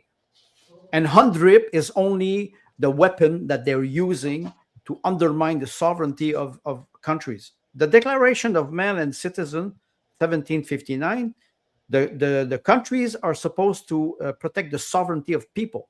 Anna Arendt wrote about this. Yes. About the institution. If we go beyond that, I'm sorry, it is civil war. That's simple. A country, now let's look at this from a business perspective. If a country has an obligation to protect its citizens, and me as a organization like the UN or whatever, having made this declaration that a country has an obligation to protect its citizens, and now as I'm planning toward 2050 or planetary programs, etc., I'm realizing actually some of the countries that I'm working with are resistant to us, then that means I have to get rid of countries. Yes. Right? So if I remove countries, the middleman, right? Because the UN considers a country a middleman. If I'm going for global domination, one world government, one world flag, one world religion, one world currency, one world education, then that means countries actually represent an obstacle. So I have to use the countries to set up the underpinnings so that the country is broken up from underneath of itself, collapses, then all that's left are these struggling people underneath and then the UN sweeps in and saves them. Well, the UN is an empty shell. It has no military. It doesn't matter. It has power. No, it does because it does these things. It has the power that we give to those institutions. They have no military power at all. But they do because they execute it. They implement it. There it is. You're watching it. So right, that's No, what I it heard. is. This I quote. disagree Right, with you. They right, don't have right, any power. righteous. They No, they do they because they're they doing don't. it. They do because They they have your money and they're doing they it. they are They don't have the creating. moral authority. They don't have They the have no divine moral. right. You talk about business. We always talk about business, but we never talk about religion or spirituality. But where are the moral value? Charles Fixner, when he was here, was talking about natural law. Where is the moral law in United Nations? There's no moral law. It's only interest. It's only interest, and it is what we have, we have experienced since 200 years. It's only self-interest. This is pure capitalism, and it And is collapsing now. It is collapsing. Some people yes, think that they will replace it with socialism. It will not happen. so Well, it's happening in New York. if right, He's a moron. He's a moron. New York. that New doesn't. York Okay, is not so United States. New somebody's York is not. IQ, It's not the Rust Belt. Huh? somebody with an IQ of 68 and $100 million in the bank has more power than I do. My Yes, I do. moral standing is of no value. My So moral what? standing doesn't So justify what? damn. It doesn't. All I get to stand on a soapbox that I had to steal from my neighbor because I can't even afford a soapbox. We will not agree on that. He has no power. In my goal, he has no power. He has no power. Anybody who can freeze my bank account has all power. They can. Like they can freeze That's mine. right. They can kill me, but they don't have a power on my soul. They have no power on my soul. Well, that's the big difference. I disagree on this because they will just destroy themselves. See, So, and to me, that's philosophical rhetoric. Well, no, to me, it's a reality. to bring this back, speaking of reality, to bring it back to reality, one thing I wanted to say, Tim, it's going to sound like I'm disagreeing with you, but it's agreeing with you of how the UN is coming in and breaking everything up. The court, the common law system through the courts in BC and in Canada has committed suicide. They've abdicated their prime responsibility to secure people's person and people's property. That's it. Like, that's all they had to do. If they can't do that, if they can't secure my property, what good are they? Why do we need them? And yes, maybe that's what the UN wanted all along, but that's my observation here. So André is right. Without a moral core, without recognition that my immortal soul is the single most valuable thing I possess, he's right. Without that, we have nothing. My point is to get enough people as angry as André to do something about it. So I sit here carrying the straight line, looking at it from a what did I say? I try to write without the adjectives and the adverbs. So I just try to be the facts. These are the facts. And then I predict based on facts, not necessarily based on my emotion or it's going to wreck me already. My granddaughter, right? On the real things that matter, right? So André is absolutely right. So he and I are maybe arguing on certain particular points, but it's because the argument must be held. But André is absolutely right. If we do not maintain moral high ground, we lose our soul. And if we lose our soul, what's the fucking point? And he's right. He's right. But I think the UN is hell bent on making sure that Canada is destroyed down to the last man. Yes, and you mentioned something very important. Australia, Canada, New Zealand. How come it does not affect India, China, Russia, Iran, all it is what, 3.5 billion people? Who fucking because they're care already about chaotic. They're already chaotic. I'm not that sure of that. I think the war is starting to be spiritual. I can refer to Russia and Dugin, for example, when he's saying multipolarity will not work if we don't have moral values. It includes Russia. It will not work. If we continue on this path, we will end up in a global conflict, and we can see now what is happening with Venezuela. So the UNDRIP decision, or the UNDRIP, the declaration, is only one other symptom of a destruction of what we thought was the international community, or the order, the international ruled. It never exists. UN never worked. It never worked. We thought it was working, but it never worked. So what about my comment? The purpose of the court is to arbitrate disputes over private property. They've abdicated their own. It's like an insurance company that doesn't insure you. They're undermining themselves. It's an insurance company that says we can withstand 10,000 deaths before we have to change the model. Well, in every police insurance, you have what we call act of God.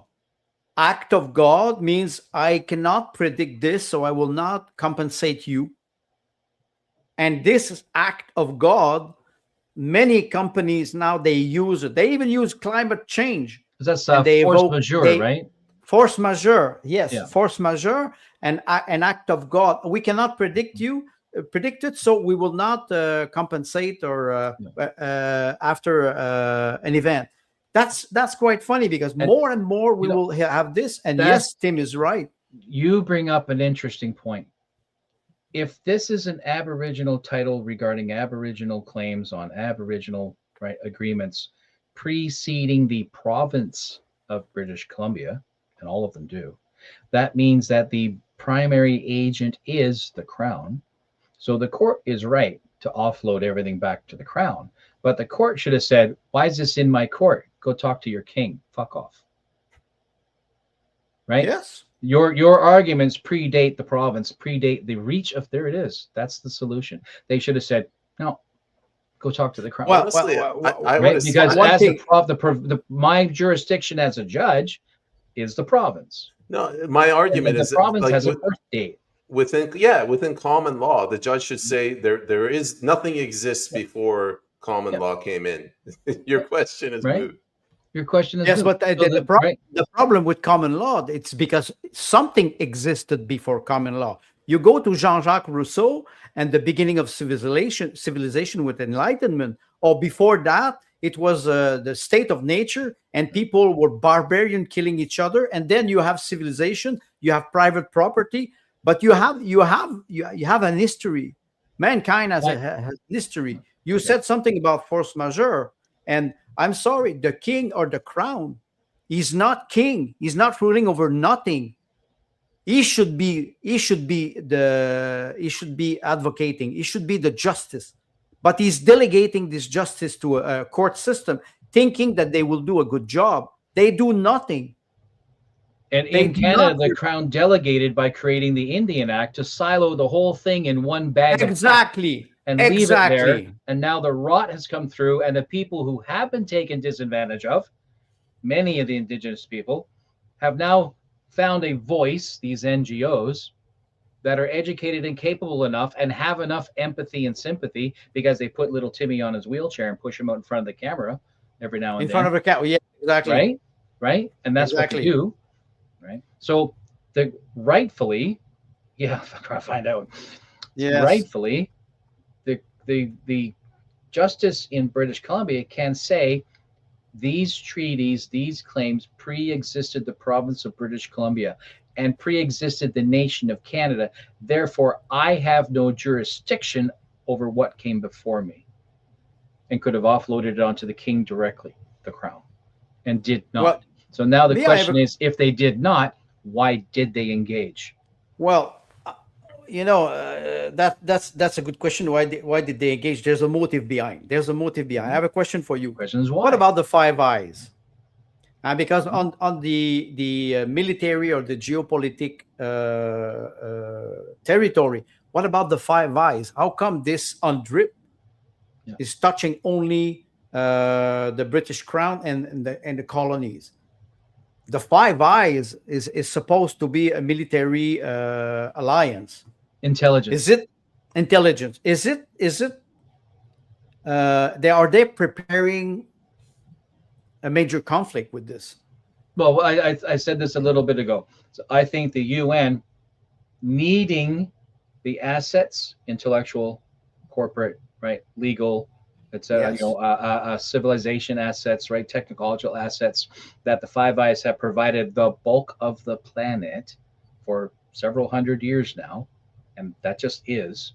And they need that. And it will, should the UN decide, listen, we've got the rest of the planet, now we need to heal in. We got to get these SOBs under heal. So in order to do so, they have to apply pressure. And what did they do? They apply pressure from underneath. So how do you do that? I'm going to say a very, very horrible thing right now. Any peoples that conquer another peoples and do not eliminate them down to every man, woman, and child will suffer from their third and fourth generation later. Who will? That's interesting. That's the And that's Hannibal doctrine. That's the Hannibal doctrine, and that was evoked by the foreign minister of Israel when they said October 7th, 2023, when they said when the Hamas supposedly attacked, they said we use the Hannibal doctrine, meaning that you even kill your own citizen. That's, yes, you're right, and it is so, maybe when you conquer a territory, kill everybody. Everything. Another statement I've recently heard from a couple of days ago, somebody who was actually early on supported the mass immigration into, this was an American, and he said, I have now changed my mind because they refuse to assimilate. That makes it an invasion, right? And so we've heard other people. Now in Canada, I'm going to look at that, but put it through the other end of that spectrum, right? We failed to effectively, morally, integrate the various native populations across Canada into one new nation. And it need not necessarily be a nation reflecting a European flavor, right? But we failed to assimilate and to create our own identity with the local indigenous peoples and ourselves. That did not happen. And as a result, external agents, primarily meaning the UN in this particular case, have been able to create a wedge of division using them. They did not fail. They succeed. You can go back to the Club of Rome, 1972, and the multiculturalism of Pierre Trudeau. The intention was to destroy sovereignty of nation, to implement something much greater. They succeed. They succeed. When you refer to immigration, and I said this many times, the idea of immigration, people immigrated to another country. Let's say 1910 to 1930, people were immigrating because they wanted to create, they were fleeing away from a zone of conflict. They were trying to seek a better future for their children. And they were arriving in another land, learning the language, and assimilating. As they were being assimilated. They still had roots, they still had memories, tradition, but they agreed that they were going somewhere. That's the melting pot in the United States. You arrive in 1945, 1950, they changed this from assimilation to integration. You arrive, you keep your culture, but you learn the language and you integrate in the model. Then you arrive with multiculturalism. You create ghettos. 1967. We're in this, and mass immigration has just amplified the problem. But the problem is here since 50, 60 years. We just didn't want to see it. Mr. Doug Bebb says, for Andre, matters of principle cannot be resolved by violence unless the ideological enemy is completely exterminated. Doug, where are you? Put it in the comments. Which part of America are you in right now? Go ahead, Andre. So let me visit this for a little bit longer. I think, and this is not a completed thought, it's just burbling around right now. Were Western Europeans, as they made their way across and civilized, right, developed Canada, let's just stick to Canada, had they effectively maintained healthy relationships with the local indigenous peoples, we would not have these problems, right? So certainly not to the degree that we do. And then once the Indian Act becomes a thing, we really have problems because we've intentionally created walls of segregation. Because now you're saying there's a law for us and a law for you. And UNDRIP reinforces that principle because it's what's the phrase? Explicit exclusion. Go figure, right? So explicit exclusion, which means this applies to everybody, but it applies to the indigenous more. right? So that's the everybody's equal except some people are more equal than others. Well, that's That exists. Animal Farm of That's Orwell. right. That's Animal Farm, but it's actually applied as a matter of actual law. So see, it's not so much that the UN is interested in improving the quality of life for the indigenous peoples, Of is that course they're not. interested in inserting principles on a legal footing that they will be able to use later to take your whatever you have left. Right. I So do this agree with you, but right. they will not succeed. That's it's see again. Okay, so they won't succeed, but in the meantime, millions of people will die, and that's my point, right? Yeah, I you're know, right. I do right, agree with you, but you have right. you know when we look at this and we look at the karma of people, Mm-hmm. uh, this strategy is arriving to an end, because when you see a civilization that is collapsing, at the end they're becoming more restrictive, more violent. Justice is gone, corruption is everywhere. We can refer to the ancient Rome. At the end of the Roman Empire, it was collapsing everywhere because people were arriving in Rome and they were becoming Roman citizens, but it was the worst population ever, undermining the authority of the institution. What brought the collapse of the Roman Empire was not the expansion of the empire; it's the decay in moral value, and that's where we are now.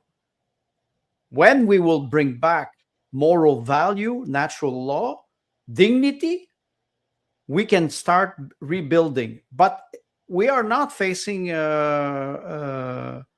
we're facing dark time, or a lot of instability.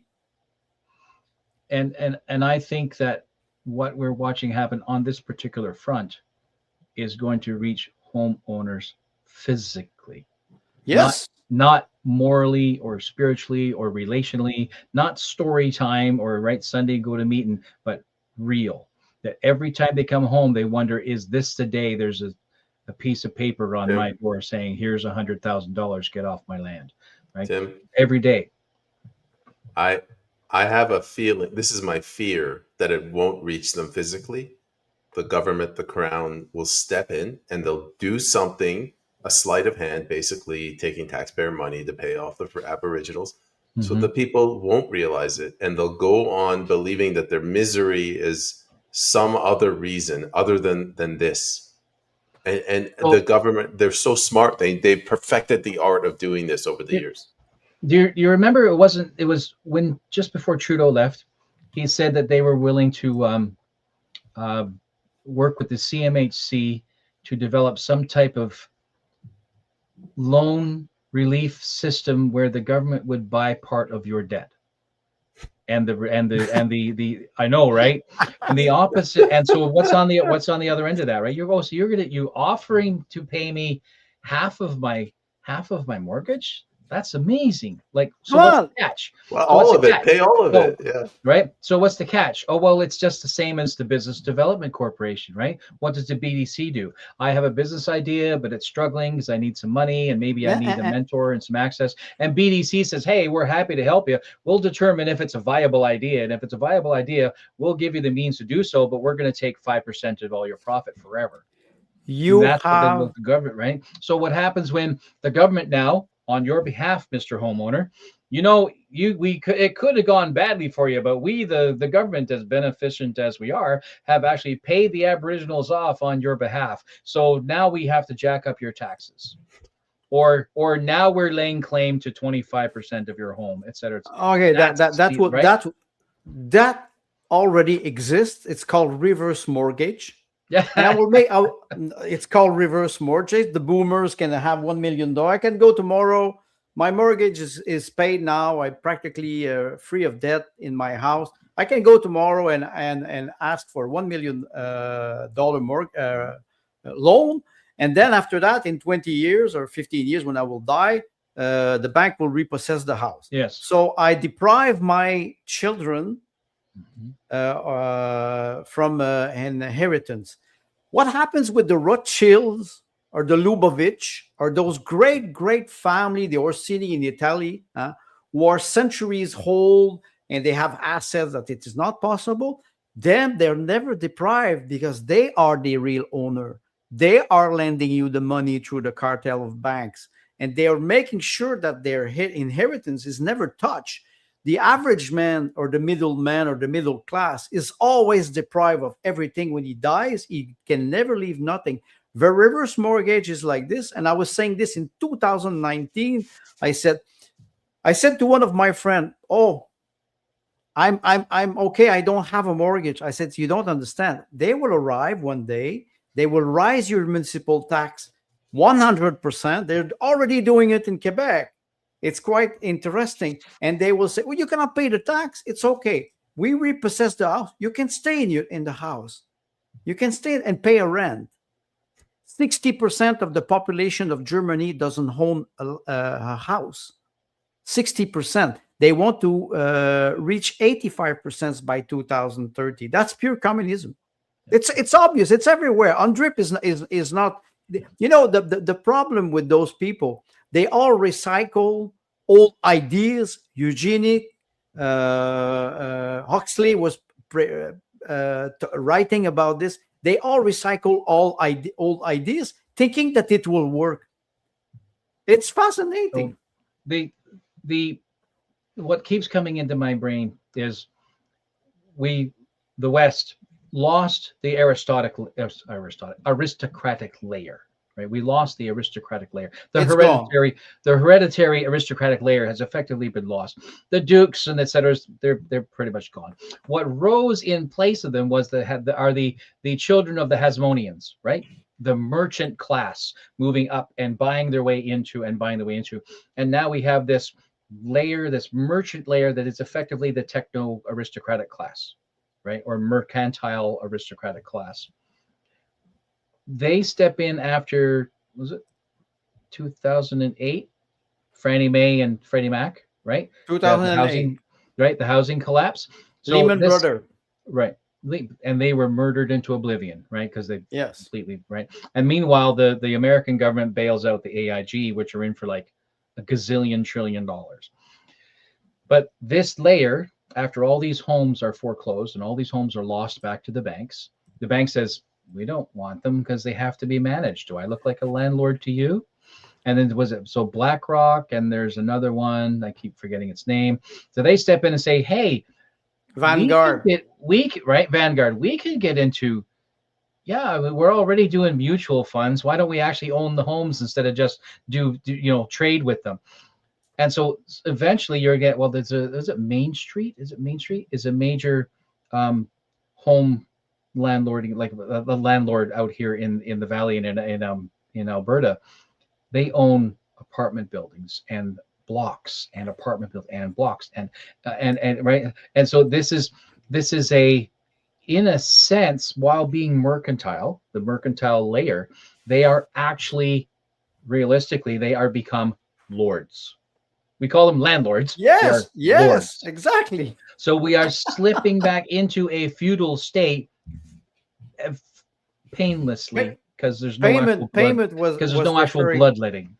Feudalism. And you mentioned something very important about real estate. What were they doing with the houses? They were destroying the houses because they needed the land, and they could pay less municipal tax on the land at the value of the house. They were destroying hundreds of thousands of houses. And what happened in Hawaii last year, 2 years ago? Oh, the burning. The burning. The climate change related burning. 1 week after, you had big group who were arriving and asking them to sell them the land. So we know it. We got something from, I was going to say Donald Trump, Doug Bebb. What was worse, the corrupt Roman Senate or Caesar's self-serving dictatorship? And he asks more recently, historically, democracies are short-lived and soon replaced by a strong man who promises to clean up the mess. Caesar, Hitler, Donald Trump. I don't know if I put Hitler there, but... Yes, because Hitler was a strong man. He promised to clean up the mess. Look at the Sudetenland, right? So the southern Germany and northern France, and then eastern Germany and western Czechoslovakia.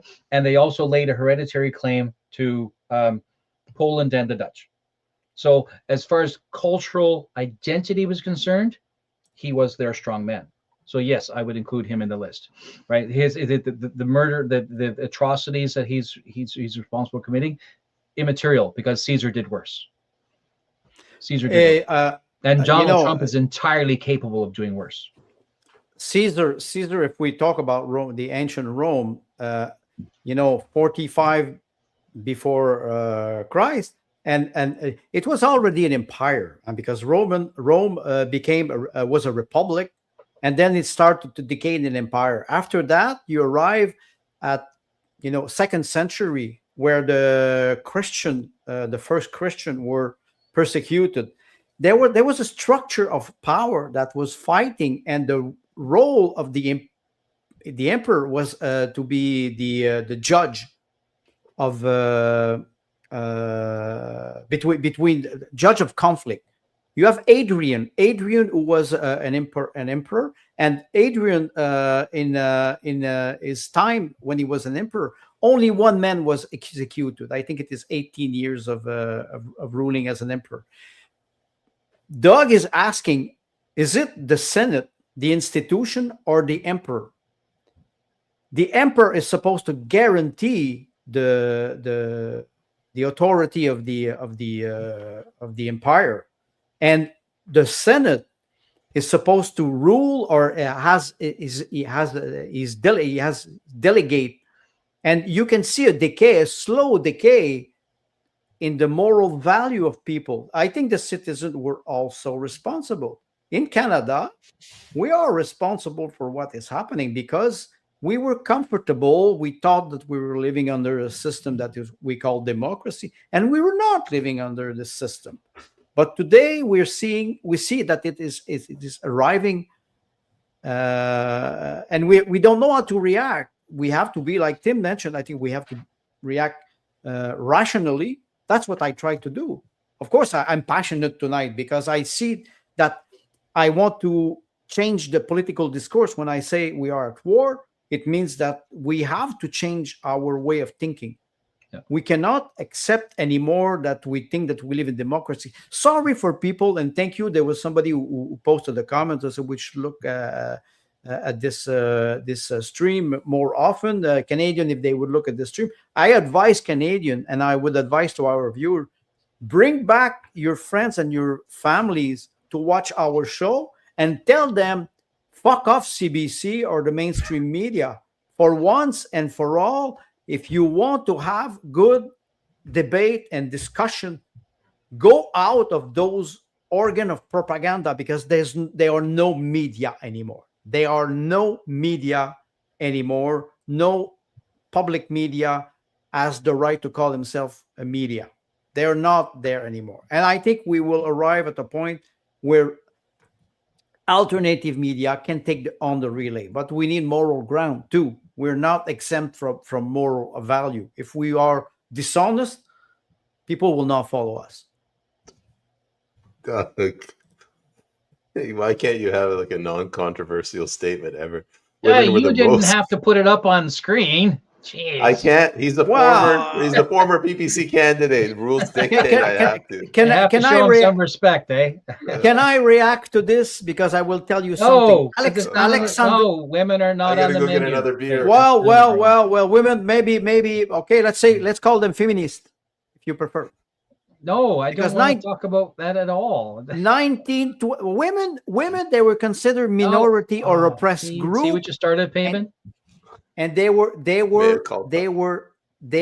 used as weapon. There's a lot of people today a lot of women today, they say, wait a second, what did feminism brought to me? What did it bring to me? What I go to work, I make $150K per year, but I pay 75% of $75,000 of taxes. I have to run. I need a career. I cannot have children. I have to pay a mortgage. Wow! Welcome to the club. Man is doing this since the beginning of time. So the idea was not to undermine the value of women. The idea was to bring them into the labor force so they can rob them from their labor. And I think we saw this in 1920 with Alexandra Kolanta in Soviet Union. She was the first feminist. Abortion, and after that, Stalin in 1925, he had to change the law because men were divorcing. They didn't want to engage in women anymore. What do you see all the time? You started a shitstorm. You started it because you posted it. Hey, my hands are clean. I don't get to pick and choose other people's opinions. I don't get to pick and choose. That's right. Well, I would just say change the word women for feminist. Well, because the two are not the same. And they're not the same at all. They're completely different. Just stop it. Peyman, stop. I can't. I just can't. Peyman. All right, here's a good one. Both men and women have their own respective roles. Women should stay out of politics. I'm sorry. Peyman. Well, no, you don't. Peyman, when did you stop day drinking? Stop this. Get back to day drinking, please. No, we can comment on this because we can go back to ancient Greek and we can talk about what is the natural role of a woman and the natural role of a man. Over the 2-hour limit. So well, women we should give Andre 5 minutes to sew it up and then get out of here before Peyman gets us all in trouble. Well, I will just say something about women. Okay, all women leave the room. Go, Sue. No problem. That's the best way to avoid a debate because the question is not to undermine the position of women intellectually. I will just make a small statement. It's very simple. For me, the 20th century, the philosopher of the greatest philosopher of the 20th century, for me personally, is Hannah Arendt. It's not very complicated. A woman, extraordinary intelligent. She brought so many insights in mankind. So you cannot arrive and say women will undermine society. It is not the point. But a group of women who are weaponized to make people hate each other. That's the idea. Doug has no filter. No, sorry, but we were talking about UNDRIP, and now we're talking about feminism. Well, UNDRIP, I will just say this 30 seconds. UNDRIP, native people, indigenous people, they will be used as weapon. Yes. They will be used as weapon. And I advise them, do not paint yourself in the position of victim. Stand up next to us, all together. If you want to go back to UNDRIP, UNDRIP defines this concept of Aboriginal nationhood. So we've talked about, Andre, you've talked about Yugoslavia, how NATO and they went in and they undermined constitutional law. The League of Nations. Sure. The League of Nations, similarly, they created this concept, Woodrow Wilson, that jackal of the right for national self-determination. You're undermining constitutional law, the sovereignty of the nation. It's the same thing. They're saying they're creating this global concept of Aboriginal nationhood, knowing specifically it's going to undermine national sovereignty. You're right. Bringing up the League of Nations, the ancestor of United Nations. This is very important. 1918, Balfour Declaration.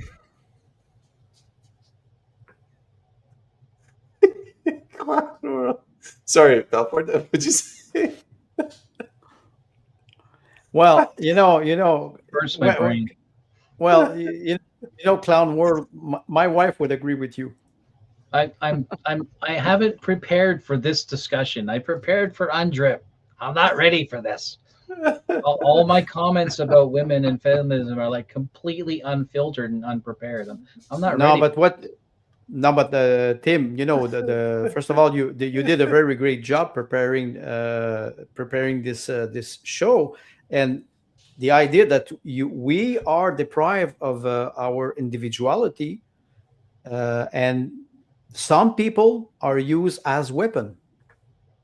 A lot. Now he's starting to comment in French. It will be funny. Do tell all. All right, guys. Yeah, this. I guess it's time to end it. It's well past an hour Yeah, and a half. when payment is just click, click, click. Oh, this one's fun. Click, click. Oh, this will cause trouble. Click, click. Oh, this will definitely disturb. Why the not? fans. Why not? Sometimes we have to get out Well, that's out of fine. the Just- boundaries. That's fine. It just my logical rational. While we were discussing, I had a comment on Telegram from my wife. Calm down. Did you take her advice? I'm assuming no. Of course he did. He lives in the same house.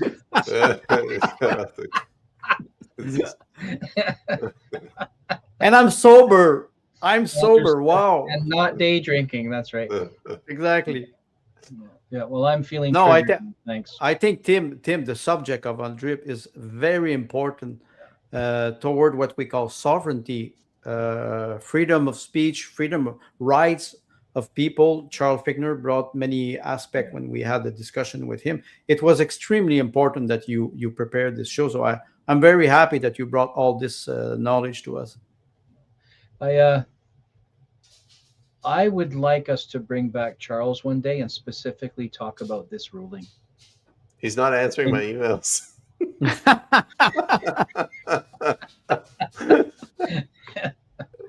Yeah. Do we have to pay him? We might have to, but I would imagine he's charged several $1,000s. Actually, you know what'd be funny is we offered to pay him with wooden nickels because they were. No, we can wooden just nickels do were legitimate currency for a while. Yes, exactly. Or leather nickels. HBC, yes, or right? we can just do like the government, print money. Print money. Yeah, but when I print money, they offer me the bottom bunk, and I'm not sleeping in the same room as those two fuckers. Yeah. So, bottom line is even more proof that family is all you have. And now, if your physical home becomes your bastion, so be it. Yeah. All right. I think we should end it. There's a lot of cool comments, but we'll be here for another hour. So That's totally No, I will not swear in French. Clown word, I will not cuss in French. You will not. You know, clown world. My wife knows French. She knows Carlis, the Chris, the Tabarnak, the Tsitsi. When I do reconstruction or something like this, she knows. Those are the first words that she learned. Well, a big thank you to the audience. I guess it was a good episode to bring in the new year. I don't know, our sympathies to the Venezuelan people, or maybe congratulations, depending on which side they voted for. And, I just realized that Tabernacle is Canada spelled backwards. Tabernacle? Is it? No. All right. On that note, we'll see everybody next week. Take care. Bye-bye. Have a good Happy New Year.